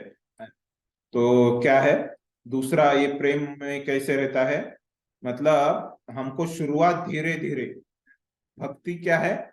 मंद है, प्रभुपाद समझा। लेकिन ये मंद भक्ति करने से हमको जो हमारा ध्येय है वो क्या है,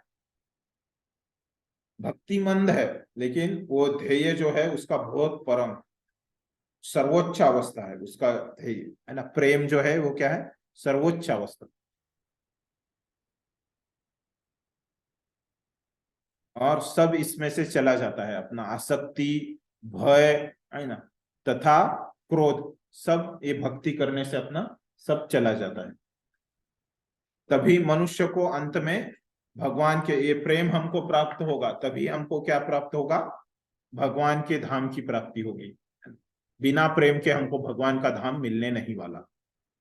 तो ये सब महत्वपूर्ण चीजें प्रभुपाद प्रेम के बारे में बताते हैं।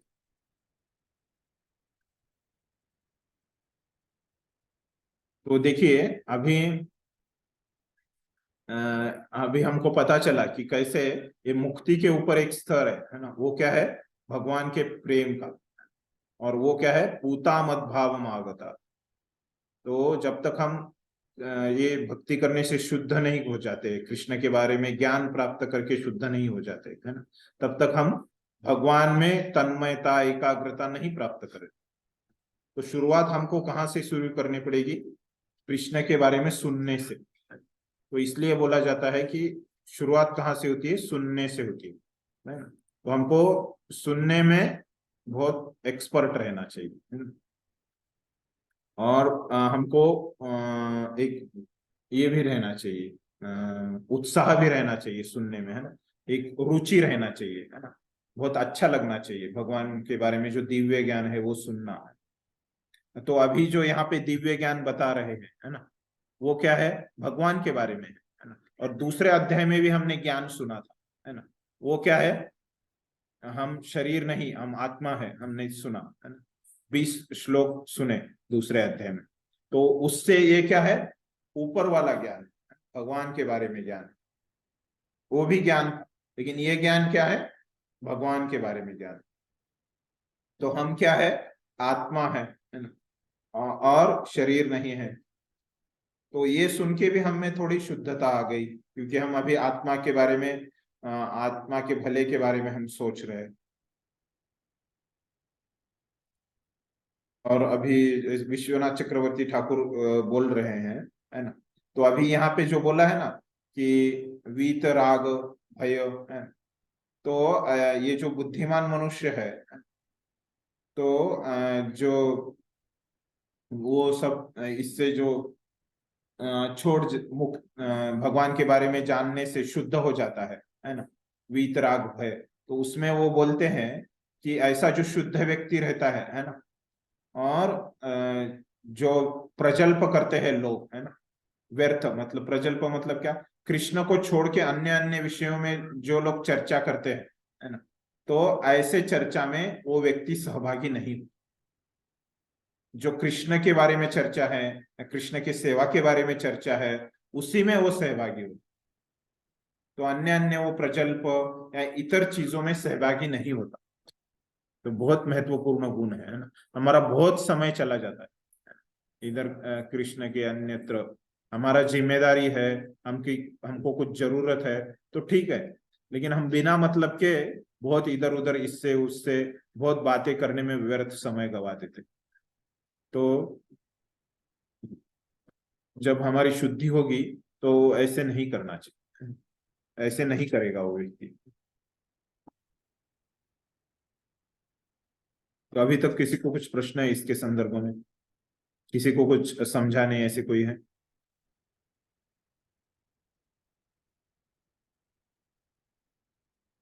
तो अभी यहाँ पे एक विभाग खत्म होता है ना, तो सब हैंडबुक निकाल लीजिए अपने, है ना। तो ये विभाग के प्रश्न उत्तर कर लेते हैं। और अभी हम क्या करेंगे, एक बार ही प्रश्न उत्तर करेंगे, है ना। किसी को कुछ समझा नहीं तो अभी पूछ लीजिए, है ना। तो पिछले बार मुझे बहुत सारा रिपीट करवाने को बोले, वैसे अच्छा नहीं है। तो जो भी है अभी पूछिए, बाद में मैं बताने नहीं वाला, बाद में मैं बोलने वाला हूँ कि रिकॉर्डिंग में देख लीजिए, है ना। आपको तो रिकॉर्डिंग मिल ही रहा है।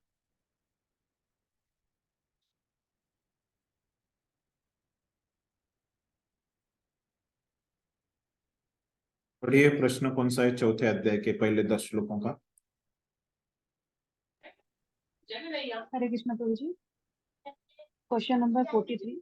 कम से कम कितने वर्ष पूर्व भगवान कृष्ण ने विवस्वान को गीता का उपदेश दिया था? 4.1। हरे कृष्ण। पढ़िए, किसी को पता चला?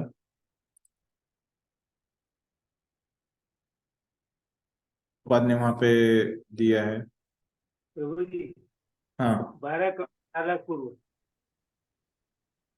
देखिए, मैं 4 डायरेक्ट, लाख पूर्व। हाँ एक 12 मिनट, करोड़ 4 लाख वर्ष पहले। ठीक है, सबको मिल गया, सब भक्तों को। मैं भी देखता हूँ। ठीक है, वहां पे डायरेक्ट है ना?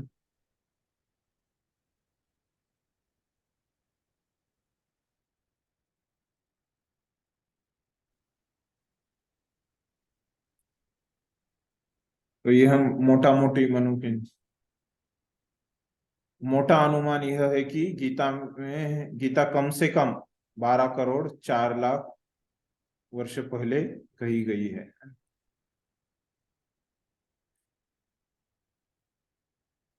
ठीक है, आगे वाला पढ़िए। 6 प्रकार के अवतारों को सूचीबद्ध कीजिए। 4.8। सही अवतार पहला।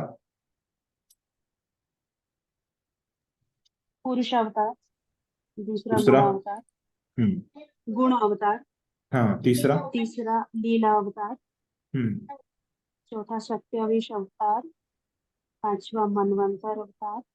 हम्म। छठवा युग अवतार। आगे का प्रश्न पढ़िए। श्रद्धा से प्रेम तक के 8 चरणों को सूचीबद्ध कीजिए। 4.10। तो अभी जो हमने पढ़ा है ना, वो पैराग्राफ, लास्ट पैराग्राफ में उत्तर है। वो जो श्लोक है ना, आदो श्रद्धा, उसके नीचे पहला पहला कौन सा है? गुरु से दीक्षित। 1 नंबर का ये कौन सा है स्तर? गुरु से दीक्षित। आदो श्रद्धा। आधो श्रद्धा पहला है। दूसरा साधु संग। हाँ, फिर भजन क्रिया। फिर अनर्थ निवृत्ति। कितने उसके हो गए? बाद निष्ठा। नंबर भी बताइए माता जी। पहला पहला है आधो। आदो श्रद्धा। हाँ। दूसरा। दूसरा है साधु संग। हम्म तीसरा है भजन क्रिया। हम्म। चौथा अनर्थ निवृत्ति। पांचवा है निष्ठा। और छठवां है भगवान पर आसक्ति। और फिर भाव भाव भक्ति आ जाता है। और फिर निष्ठा उसके कितना बाद हो गया? एक रह गया, निष्ठा के बाद आपका एक भूल गए। भगवान पर आसक्ति बढ़ जाती है। उससे बीच में है। नहीं, निष्ठा के कितना नंबर बताया आपने? 5वां निष्ठा है। 6वां है भगवान पर आसक्ति। नहीं, छठवा रुचि है, रुचि। निष्ठा के बाद रुचि। निष्ठा के बाद रुचि छठवा है ना। फिर भाव भाव भक्ति आ जाती है। रुचि, रुचि के बाद आसक्ति, फिर भाव, और फिर प्रेम। ठीक है, वो 9 हो जाएंगे प्रभु जी। हाँ 9 स्तर है, वहां पे 8 बोला है। जी। श्रद्धा से प्रेम तक के 8 चरण, मतलब उन्होंने इसको चरण बोला है ना। और नाम 9 आ जाएंगे, लेकिन चरण 8 हो जाएंगे, है ना। बराबर है ना। जैसे चरण में एक ज्यादा हो जाएगा ना, तभी वो 8 चरण। 9 नामों के बीच में 8 चरण, मतलब क्या? जो सीढ़ी रहती है उसमें, हाँ ऐसे 9 नाम आएंगे, उसमें 8 चरण आ जाएंगे। 9 नाम लिखने पड़ेंगे आपको उसमें, है?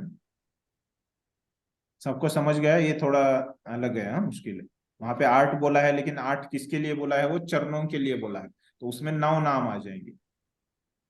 ठीक है ना। तो 9 नामों के 8 चरण, उसमें बीच में 8 चरण हो जाएंगे। हरे ठीक है, कृष्ण प्रभु जी, चौथा चरण एक बार बता दीजिए। बताइए इंदुलेखा माता जी, एक नंबर से बताइए अभी आप। पहला है आदो श्रद्धा, दूसरा है साधु संग, तीसरा भजन क्रिया, चौथा अनर्थ निवृत्ति, पांचवा निष्ठा, छठा है रुचि, सातवां है आसक्ति, आठवां है भाव और नौवां है प्रेम। धन्यवाद माता जी, धन्यवाद माता जी। हरे कृष्ण। ठीक, सबको उत्तर मिल गया। 3 ही प्रश्न है इसके ऊपर। कल से हम नया विभाग शुरू करते हैं। ठीक, यहाँ पे किसी को कुछ समझा नहीं, फिर से बताना है, ऐसे कुछ है? किसी को कुछ प्रश्न है? यहाँ पे हम विराम देते हैं। श्रील प्रभुपाद की जय। हरि हरे कृष्ण, धन्यवाद।